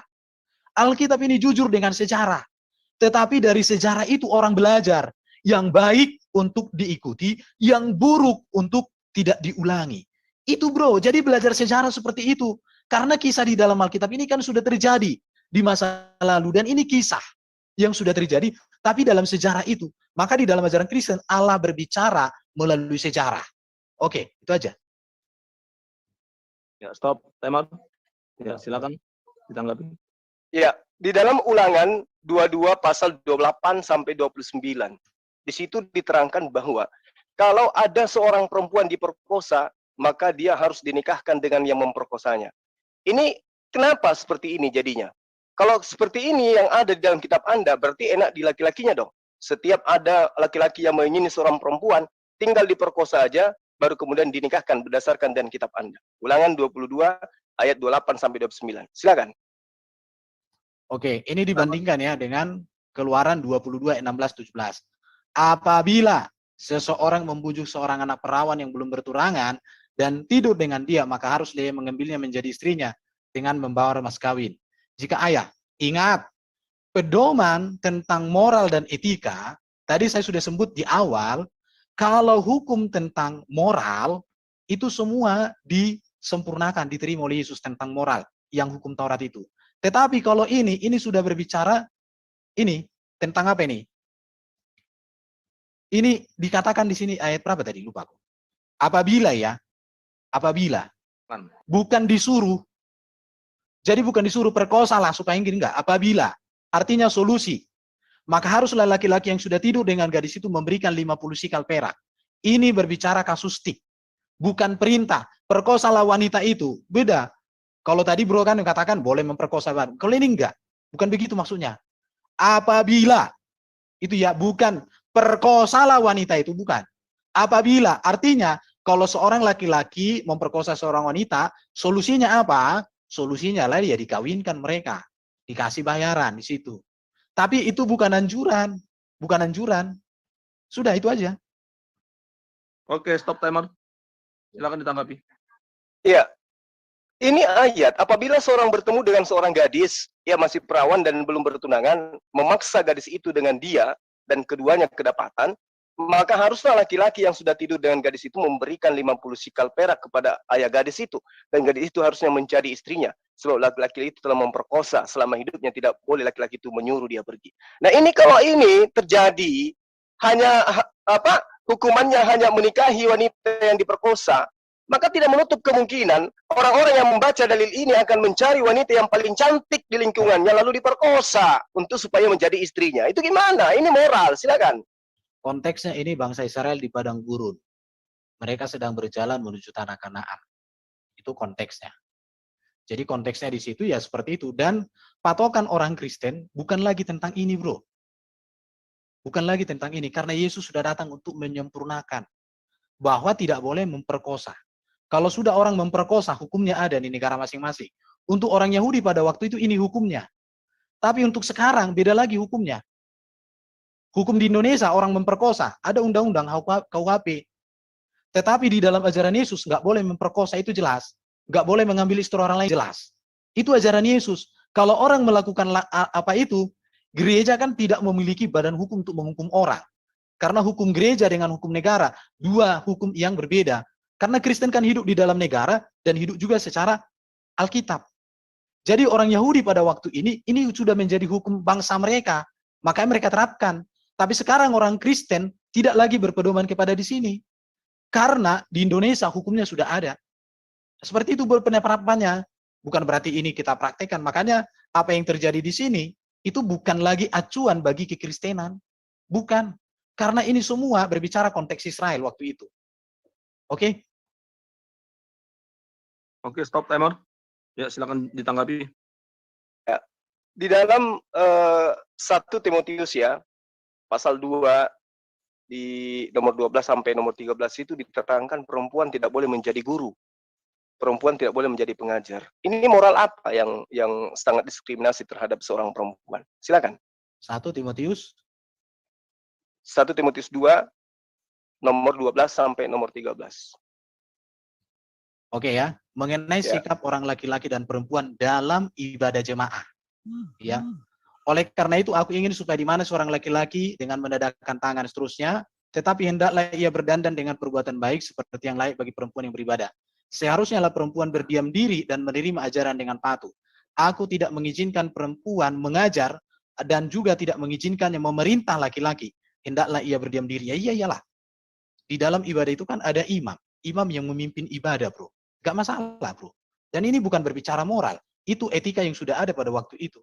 Apakah kalau seorang wanita tidak boleh memerintah laki-laki, gak boleh mengajari orang laki-laki, itu menjadi dosa? Kan tidak. Barang di muslim itu lebih parah lagi nanti kalau kita ke muslim. Wanita posisinya. Oke, sudah. Stop Di timer. dalil, oke. Ya. Dalil ini jelas. Aku tidak mengizinkan perempuan mengajar dan juga tidak mengizinkan memerintah laki-laki. Hendaklah perempuan itu berdiam diri. Karena Adam yang pertama dijadikan, kemudian barulah Hawa. Ini maksudnya apa? Ini diskriminasi terhadap kaum wanita. Silakan. Perhatikan ya. Nih, tetapi hendaklah ia berdandan dengan penuh perbuatan baik seperti yang layak bagi perempuan yang beribadah. Seharusnya lah perempuan berdiam diri dan menerima ajaran dengan patuh. Jadi nggak boleh mengajari. Kalau sudah diajar di dalam pelayanan itu ya didengarkan. Sudah jelas kok, bro. Gak ada masalah dengan ini. Dan ini bukan dosa ini kalau seorang wanita nggak boleh mengajar laki-laki dalam satu pertemuan ibadah. Nggak masalah.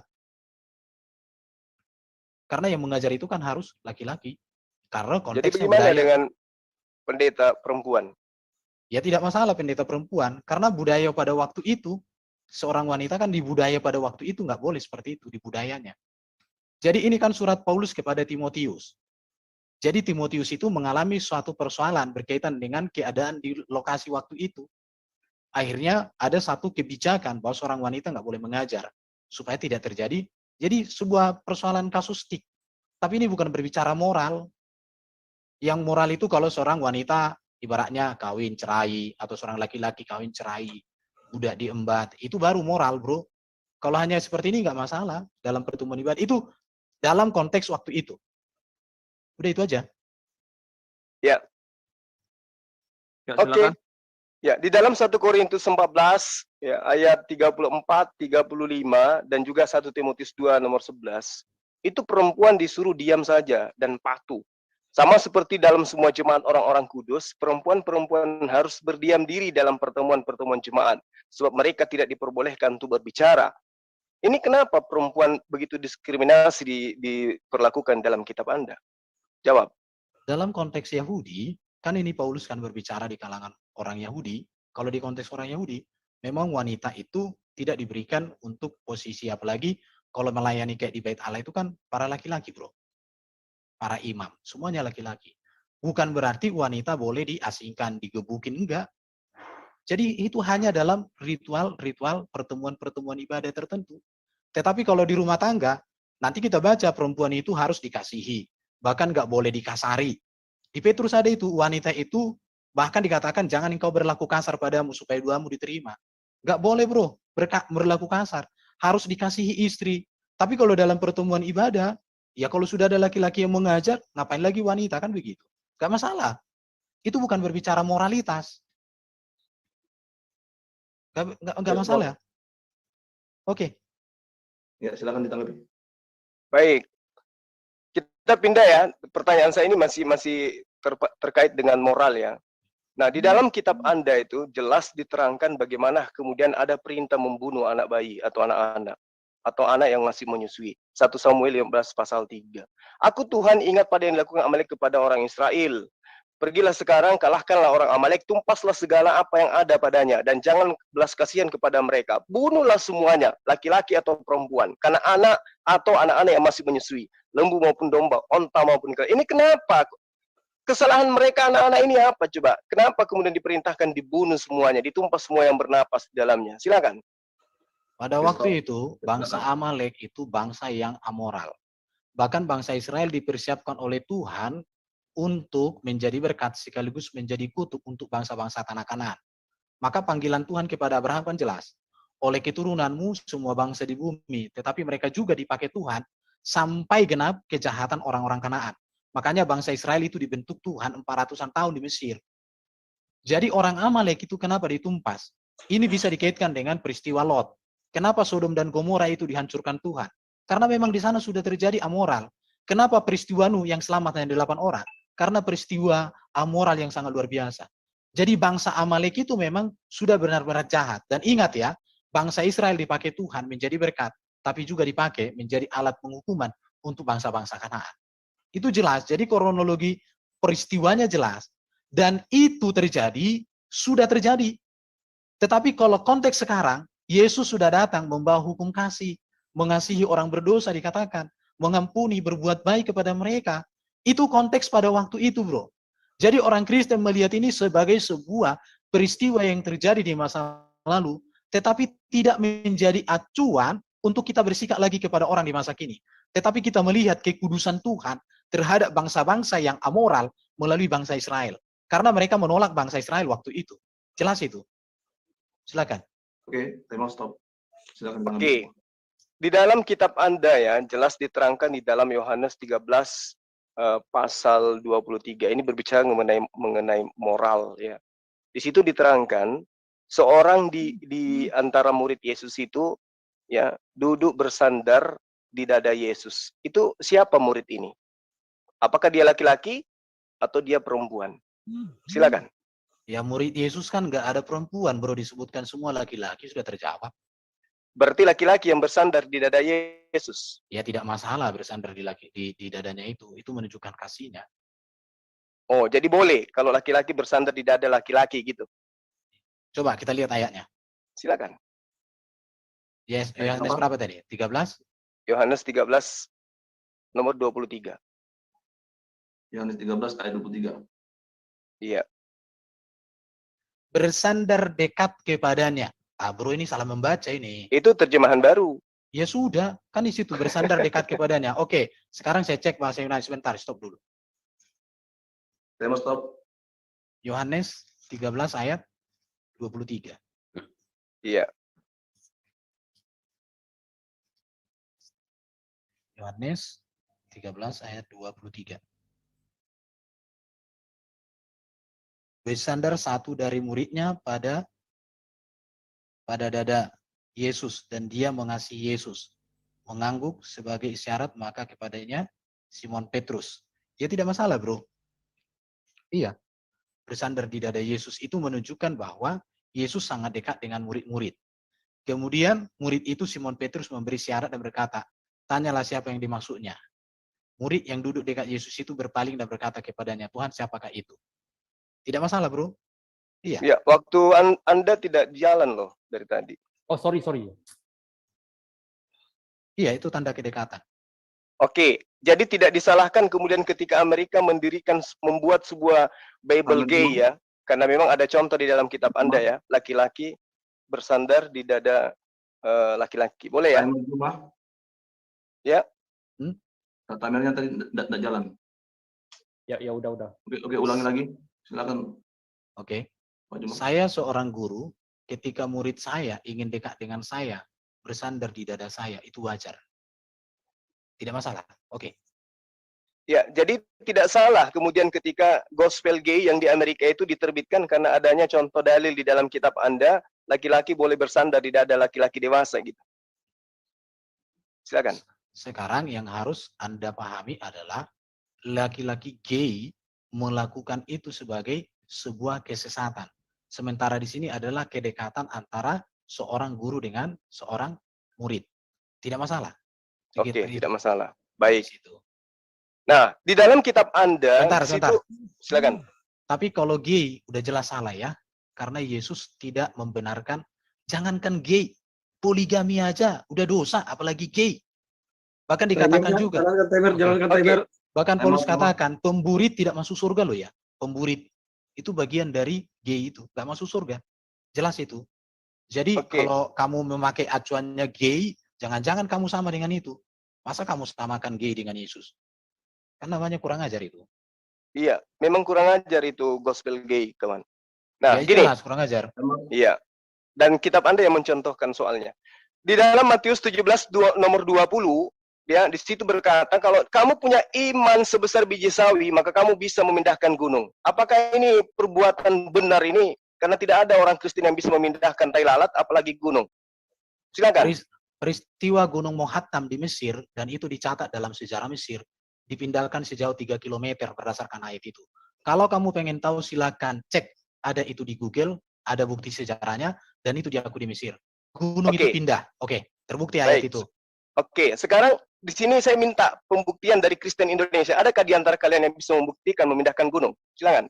Hanya iblis yang menantang orang Kristen untuk melakukan seperti itu. Malam hari ini kamu membuktikan kamu iblis. Karena seperti itulah iblis menggoda Yesus ketika Yesus berpuasa. Baik. Oke. Jadi inilah cara tipuanmu ya. Di dalam Matius 17 pasal 20 ayatmu yang menerangkan seperti itu.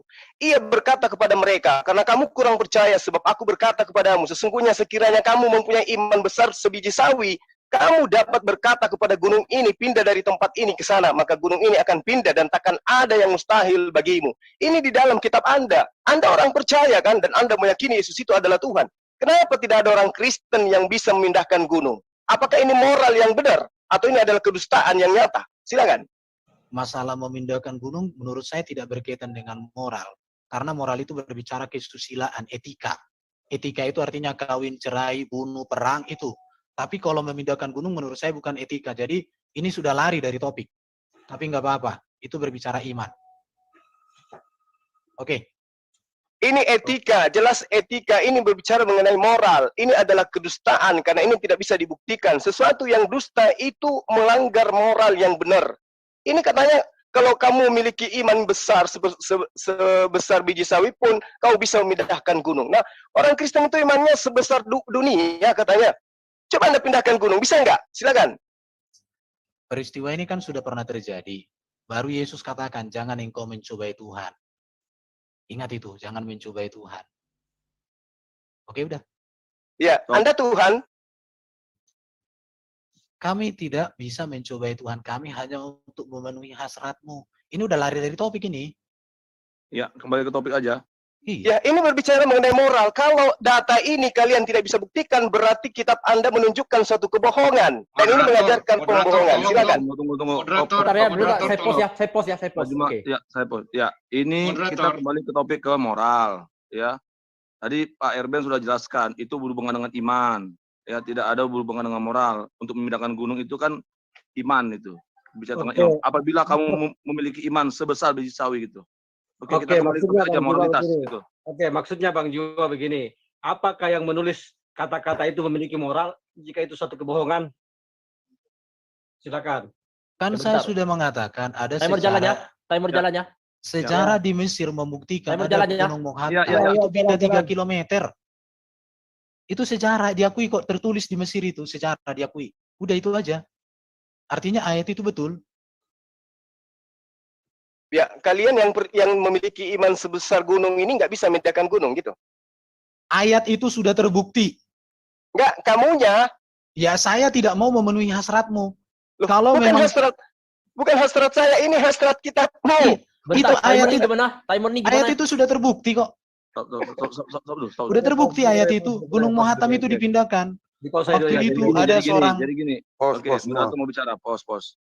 Jadi Pak Juma, Sih. ya tadi kan Pak Juma kan meminta bukti, oke, tentang ayat itu, ya. Nah Pak Erben sudah menunjukkan, ya di Mesir itu sudah terjadi gitu loh, ya. Kecuali kalau ayat itu bicara seperti itu tidak pernah terbukti di sepanjang sejarah dunia ini gitu.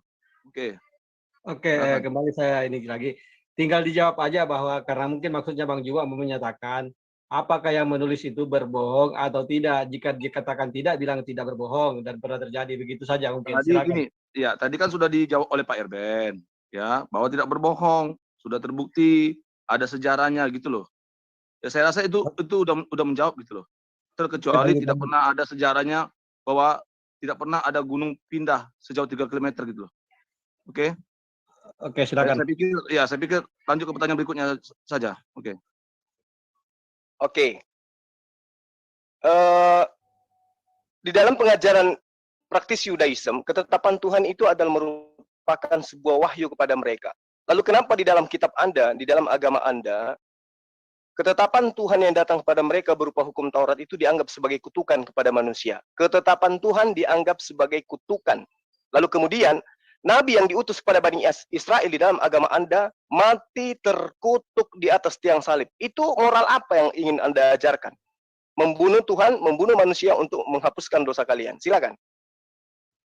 Oke, stop timer. Ya, silakan jawab. Pak Kasih Jati. Bukan orang Kristen yang membunuh Tuhan Yesus, tapi orang Yahudi. Dan dibuktikan bahwa Yesus bukan ada karena dosanya dia dibunuh, tapi karena kebencian dan ketidakadilan. Jadi justru kematian Yesus itu membuktikan moral Yesus yang sempurna. Beda dengan orang kalau ada nabi mati diracun karena ada dendam. Itu baru karena moral yang kacau. Tapi kalau Yesus mati itu dengan cara terkutuk ya. Bukan dia dikutuk, bukan. Jadi di sini butuh kejelian membaca, itu aja. Bukan karena dikutuk Yesus, tapi dia mati dengan cara seperti orang terkutuk. Banyak membaca aja, itu aja, oke. Diterangkan di kitab Anda, terkutuklah dia yang mati di atas tiang salib. Siapa yang terkutuk? Yesus, Tuhan Anda. Ajaran apa ini? Kok Tuhannya terkutuk? Ini siapa yang ngajarin gitu loh? Moral apa yang disampaikan? Ada Tuhan mati terkutuk di atas tiang salib. Silakan. Jadi, Yesus mati di salib itu kan dikatakan mati dengan cara orang terkutuk. Maka dia terkutuk, terhukum dia di sana. Dengan cara itu. Itu artinya di situ. Jadi, butuh kejelian membaca. Kalau kamu baca hanya ayat itu, nggak kamu lihat penjelasan berikutnya, ya repot bro. Waktu menjelaskan itu saya bisa jelaskan, cuman ini waktunya udah banyak. Tapi saya mau katakan, bicara moral itu bukan masalah mati Yesus. Waktu sudah habis. Oke, timer habis. Silakan ditanggapi Pak Juma. Ya, yang saya tahu, agama Anda mengajarkan Tuhan Anda mati terkutuk di atas tiang salib. Dan itu adalah ajaran yang sangat tidak bermoral. Tuhan dinyatakan datang, dilahirkan oleh manusia, kemudian dibunuh oleh manusia, lalu kemudian dikutuk oleh manusia untuk menebus dosa-dosa manusia. Ini ajaran yang sangat tidak bermoral. Kenapa? Karena ada Tuhan dikutuk oleh makhluk. Harusnya makhluk yang Tuhan yang mengutuk makhluk. Ini justru Anda yang mengutuk Yesus ini di atas tiang salib. Terima kasih. Habis timer. Oke, terima kasih kepada narasumber yang bertanya Pak Juma dan yang menjawab Pak Kasih Sejati. 2 termin sesi battle sudah kita lewati. Nah, saya mengingatkan kita akan masuk ke dalam termin yang terakhir dari para 2 narasumber, yaitu closing statement. Nanti dimulai dari pihak Islam, yaitu Pak Juma. Lalu nanti closing statement dari pihak Kristen, Pak Kasih Sejati. Ya, closing statement dari pihak Islam, Pak Juma, silakan. Timer berjalan ketika Pak Juma berbicara. Baik. Jadi sahabat-sahabat sekalian ya, di dalam Al-Qur'anul Karim itu diterangkan ud'u ila sabili rabbika bil hikmah wal mau'izatil hasanah wajadilhum billati hiya ahsan. Inna rabbaka huwa a'lamu biman dalla an sabilih wa huwa a'lamu bil muhtadin. Jadi perintah kemudian di dalam Al-Qur'an itu ya datang kepada manusia melalui Rasul Muhammad sallallahu alaihi wasallam. Serulah manusia kepada jalan Tuhanmu dengan hikmat dan pengajaran yang baik, dan berdebatlah dengan mereka dengan cara yang baik pula. Sesungguhnya Tuhanmu, dialah yang lebih mengetahui siapa yang sesat dari jalannya, dan dialah yang lebih mengetahui siapa yang mendapatkan petunjuk. Jadi ajaran agama Islam itu ya mendudukkan kemudian di dalam Al-Quran itu, dalam surah Al-Qalam misalnya di ayat 4, wa innaka la'ala khuluqil azim, dan sesungguhnya engkau benar-benar berbudi pekerti yang agung. Lalu kemudian ajaran ini dicetuskan di pemahaman umat Islam yang disebut kemudian akhlakul karimah. Umat Islam melalui Al-Quran diajarkan kemudian bagaimana berperilaku terhadap sesama manusia, baik terhadap sesama muslim, terhadap orang-orang non-muslim, dan terhadap orang-orang yang memerangi dan membenci terhadap ajaran agama Islam itu sendiri. Jadi kemudian ketika berbicara mengenai Al-Quran, berbicara mengenai moralitas, artinya umat Islam tidak bisa terlepas kemudian daripada pengajaran yang kemudian dicontohkan oleh Rasulullah Muhammad SAW. Bagaimana di dalam Al-Quran menceritakan tentang mengesahkan Tuhan, bagaimana di dalam Al-Quran menceritakan tentang memuliakan orang tua, memuliakan sahabat, memuliakan tamu, memuliakan orang-orang yang berbeda keyakinan terhadap umat Islam itu sendiri, di mana mereka tidak memerangi ajaran agama Islam. Jadi Islam itu sempurna ajarannya. Terkait dengan moral, Islam itu sangat sempurna. Apa yang kemudian menjadi cakupan di dalam Al-Quran itu sendiri. Berbicara mengenai hukum-hukum, berbicara mengenai keadilan, berbicara mengenai hal-hal yang terkait dengan amalan-amalan yang menyebabkan manusia itu jatuh ke dalam dosa dan menyebabkan manusia itu jatuh dalam ketaatan kepada pencipta alam semesta. Jadi umat Islam, apapun rangkaian agamanya terkait dengan Al-Quranul Karim, itu sudah sempurna di dalamnya. Maka karena itulah kemudian Allah memberikan sebuah perumpamaan kepada manusia tentang apa yang kemudian menjadi cakupan, bahwa kesesatan yang ada pada diri manusia itu dikarenakan manusia itu jauh daripada prinsip yang diajarkan oleh Al-Quran berupa moral yang ada di dalam wahyu Allah dalam Al-Quranul Karim. Nah, ini nyata. Allah menjanjikan kepada orang-orang yang melanggar perjanjian Allah sesudah perjanjian itu teguh dan memutuskan apa yang diperintahkan Allah untuk menghubungkannya dan membuat kerusakan di muka bumi orang-orang yang membuat kerusakan di atas muka bumi oleh Allah sudah dijanjikan. Orang yang tidak bermoral nantinya kelak akan diupah dengan neraka. Untuk itulah kemudian Al-Quran diwahyukan oleh Allah untuk menyempurnakan akhlak. Karena ini berbicara mengenai perilaku manusia. Karena itulah kemudian Al-Quran ya konsepnya sangat jelas, bagaimana hubungan kita terhadap orang lain terkait dengan hukum-hukum syariat, bagaimana cara berbicara yang baik, bagaimana cara berperilaku yang baik, itu semuanya disampaikan di dalam Al-Quran. Jadi kesempurnaan Al-Quran itu termaktub di dalam perilaku akhlakul karimah yang sempurna. Ketika orang-orang itu menjalankan dan melaksanakan apa yang menjadi tuntutan di dalam Al-Quran. Yang salah kemudian, ketika mengambil sebuah data, mengambil sebuah dalil, lalu kemudian dianggap itu sebagai patokan akhir daripada dalil itu. Padahal sesungguhnya Al-Quran itu diterangkan, Zalikal kitabu la raiba fi hudal lil muttaqin. Dia petunjuk. Jadi ketika berbicara mengenai etika, berbicara mengenai perilaku, berbicara mengenai akhlak, berbicara mengenai sikap, maka Al-Quranlah menjadi hudan, menjadi petunjuknya umat Islam itu. Bagaimana kemudian mereka melakukan perilaku-perilaku yang terpuji, perilaku yang disenangi oleh Tuhan dan disenangi oleh manusia, itu semuanya terkumpul di dalam Al-Quranul Karim. Sehingga Allah menjelaskan dalam surah Ar-Ra'd ayat 27, sesungguhnya Allah memberikan kesesatan siapa yang mereka kehendaki dan menunjuki orang-orang yang bertaubat kepadanya. Jadi kesesatan yang datang kepada manusia itu dikarenakan manusia itu ingkar terhadap Tuhannya sendiri. Demikian. Oke, terima kasih Pak Juma, waktu telah habis. Dipersilakan untuk Pak Kasih Sejati, posisi teman, silakan. Oke, terima Teman kasih. akan- ya. Oke, terima kasih Bro Juma. Jadi kesimpulannya, saya sangat bangga dengan Yesus karena Yesus tidak pernah mengajar saya untuk kawin dengan anak, untuk kawin dengan budak, untuk kawin dengan orang sembarangan. Tetapi Yesus mengajar saya hanya kawin dengan satu orang wanita, dan itu seumur hidup. Saya juga bersyukur Yesus tidak pernah mengajar saya untuk berperang, Yesus tidak pernah mengajar saya untuk membenci, dan Yesus tidak pernah mengajar saya untuk menaruh dendam kepada siapapun. Inilah yang membuat saya bangga dan saya percaya kepada Yesus, bahwa Yesus adalah guru teladan etika dan moral. Memang saya belum sempurna mengikuti Yesus karena keterbatasan saya. Tetapi kesempurnaan Yesus itulah yang membuat saya terkagum-kagum. Kalau Yesus mengajarkan saya untuk berbuat yang seperti tadi, kawin dengan tidak jelas dan lain sebagainya, maka malam hari ini saya putuskan, saya tidak mau ikut Yesus. Saya lebih bagus jadi agama Batak, agama Permalin. Saya lebih bagus. Tetapi karena kulihat etika dan moral Yesus ini sempurna, dan itu yang diajarkan oleh para rasul, maka saya sangat bangga dan saya sangat senang menjadi orang Kristen. Saya sangat bangga percaya bahwa Yesus adalah juru selamatku. Saya juga mau mengatakan begini ya. Iman di dalam iman Kristen itu adalah iman yang tepat guna. Kalau tadi bro mengatakan memindahkan gunung bisa enggak? Apa gunanya buat bro? Tetapi kalau gunung Muhattam dipindahkan karena mereka terancam. Kalau kalian tidak memindahkan ini kalian mati. Tapi akhirnya mereka berdua berpuasa dan gunung itu pindah. Dan itu adalah catatan sejarah. Itu bukti.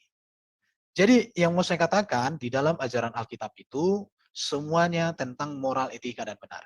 Memang di dalam Alkitab ini dituliskan ada orang-orang yang perilaku moralnya buruk. Ada orang yang perilaku benarnya baik. Tetapi itu tulisan adalah kejujuran dari para penulis itu. Karena bagi Alkitab, bagi Kristen, tidak ada yang harus ditutupi. Dosa harus dibukakan supaya orang tidak masuk ke situ, ke jurang. Keburukan harus dibukakan supaya orang tidak mengulanginya. Jadi belajar itu harus jujur terhadap sejarah. Makanya orang Kristen nggak pernah menutupi hal itu. Ya ketika dikatakan ada perbuatan ini dosa ya dosa, tidak masalah. Tapi benar ya benar. Karena Yesus mengatakan kepada kita, jika ya katakan ya, jika tidak katakan tidak. Di luar daripada itu berasal dari si jahat. Jadi kekristenan diajar untuk berbicara jujur. Jujur dengan keburukan, jujur dengan kebaikan, itu merupakan moralitas. Tapi kalau kita menutupi, malah memuji-muji hal-hal yang kenyataannya buruk, kenyataannya jelek, kenyataannya hina, tapi kita puji-puji, menurut saya ini sesuatu hal yang agak bertanya-tanya saya ya. Jadi itu. Baru saya juga bersyukur bahwa di dalam Yesus itu nggak pernah menyesatkan orang dia. Tetapi dia memberikan petunjuk yang benar. Maka Yesus mengatakan, aku jalan kebenaran. Dia bukanlah yang menyesatkan manusia. Dan dia tidak pernah mengajar manusia untuk melakukan hal-hal yang buruk, hal-hal yang najis, hal-hal yang rendah. Nggak pernah itu. Tapi selalu yang baik, yang kudus, yang mulia. Makanya tadi di dalam presentasi saya, semua yang benar, semua yang kudus, semua yang suci, semua yang sedap didengar, semua yang manis, itu yang harus kita pikirkan, itu yang harus kita pelajari. Itu yang harus kita lakukan, itu yang harus kita perbuat. Dan itulah ajaran Yesus yang luar biasa. Makanya saya katakan, ya luar biasa memang kalau kita mengikuti ajaran Yesus yang diberitakan di dalam Alkitab ini. Karena dikatakan semua yang benar, yang mulia, yang adil, yang suci, manis, sedap didengar, disebut kebajikan, dan patut dipuji. Pikirkan, pelajari, terima, dengar, lihat, dan lakukan. Itu yang selalu diajarkan di dalam Alkitab.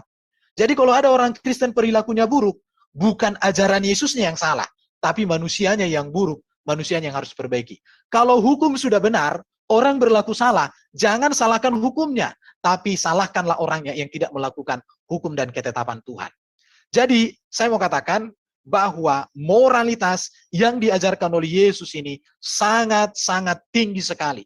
Dan tidak ada ajaran di dunia ini, di dalam kitab manapun, yang bisa menandingi ajaran tentang moralitas yang diberikan oleh Yesus, diteladankan oleh Yesus kepada dunia sampai hari ini. Kalau kita membaca di dalam khotbah Yesus di bukit, itu merupakan moralitas yang sangat sempurna.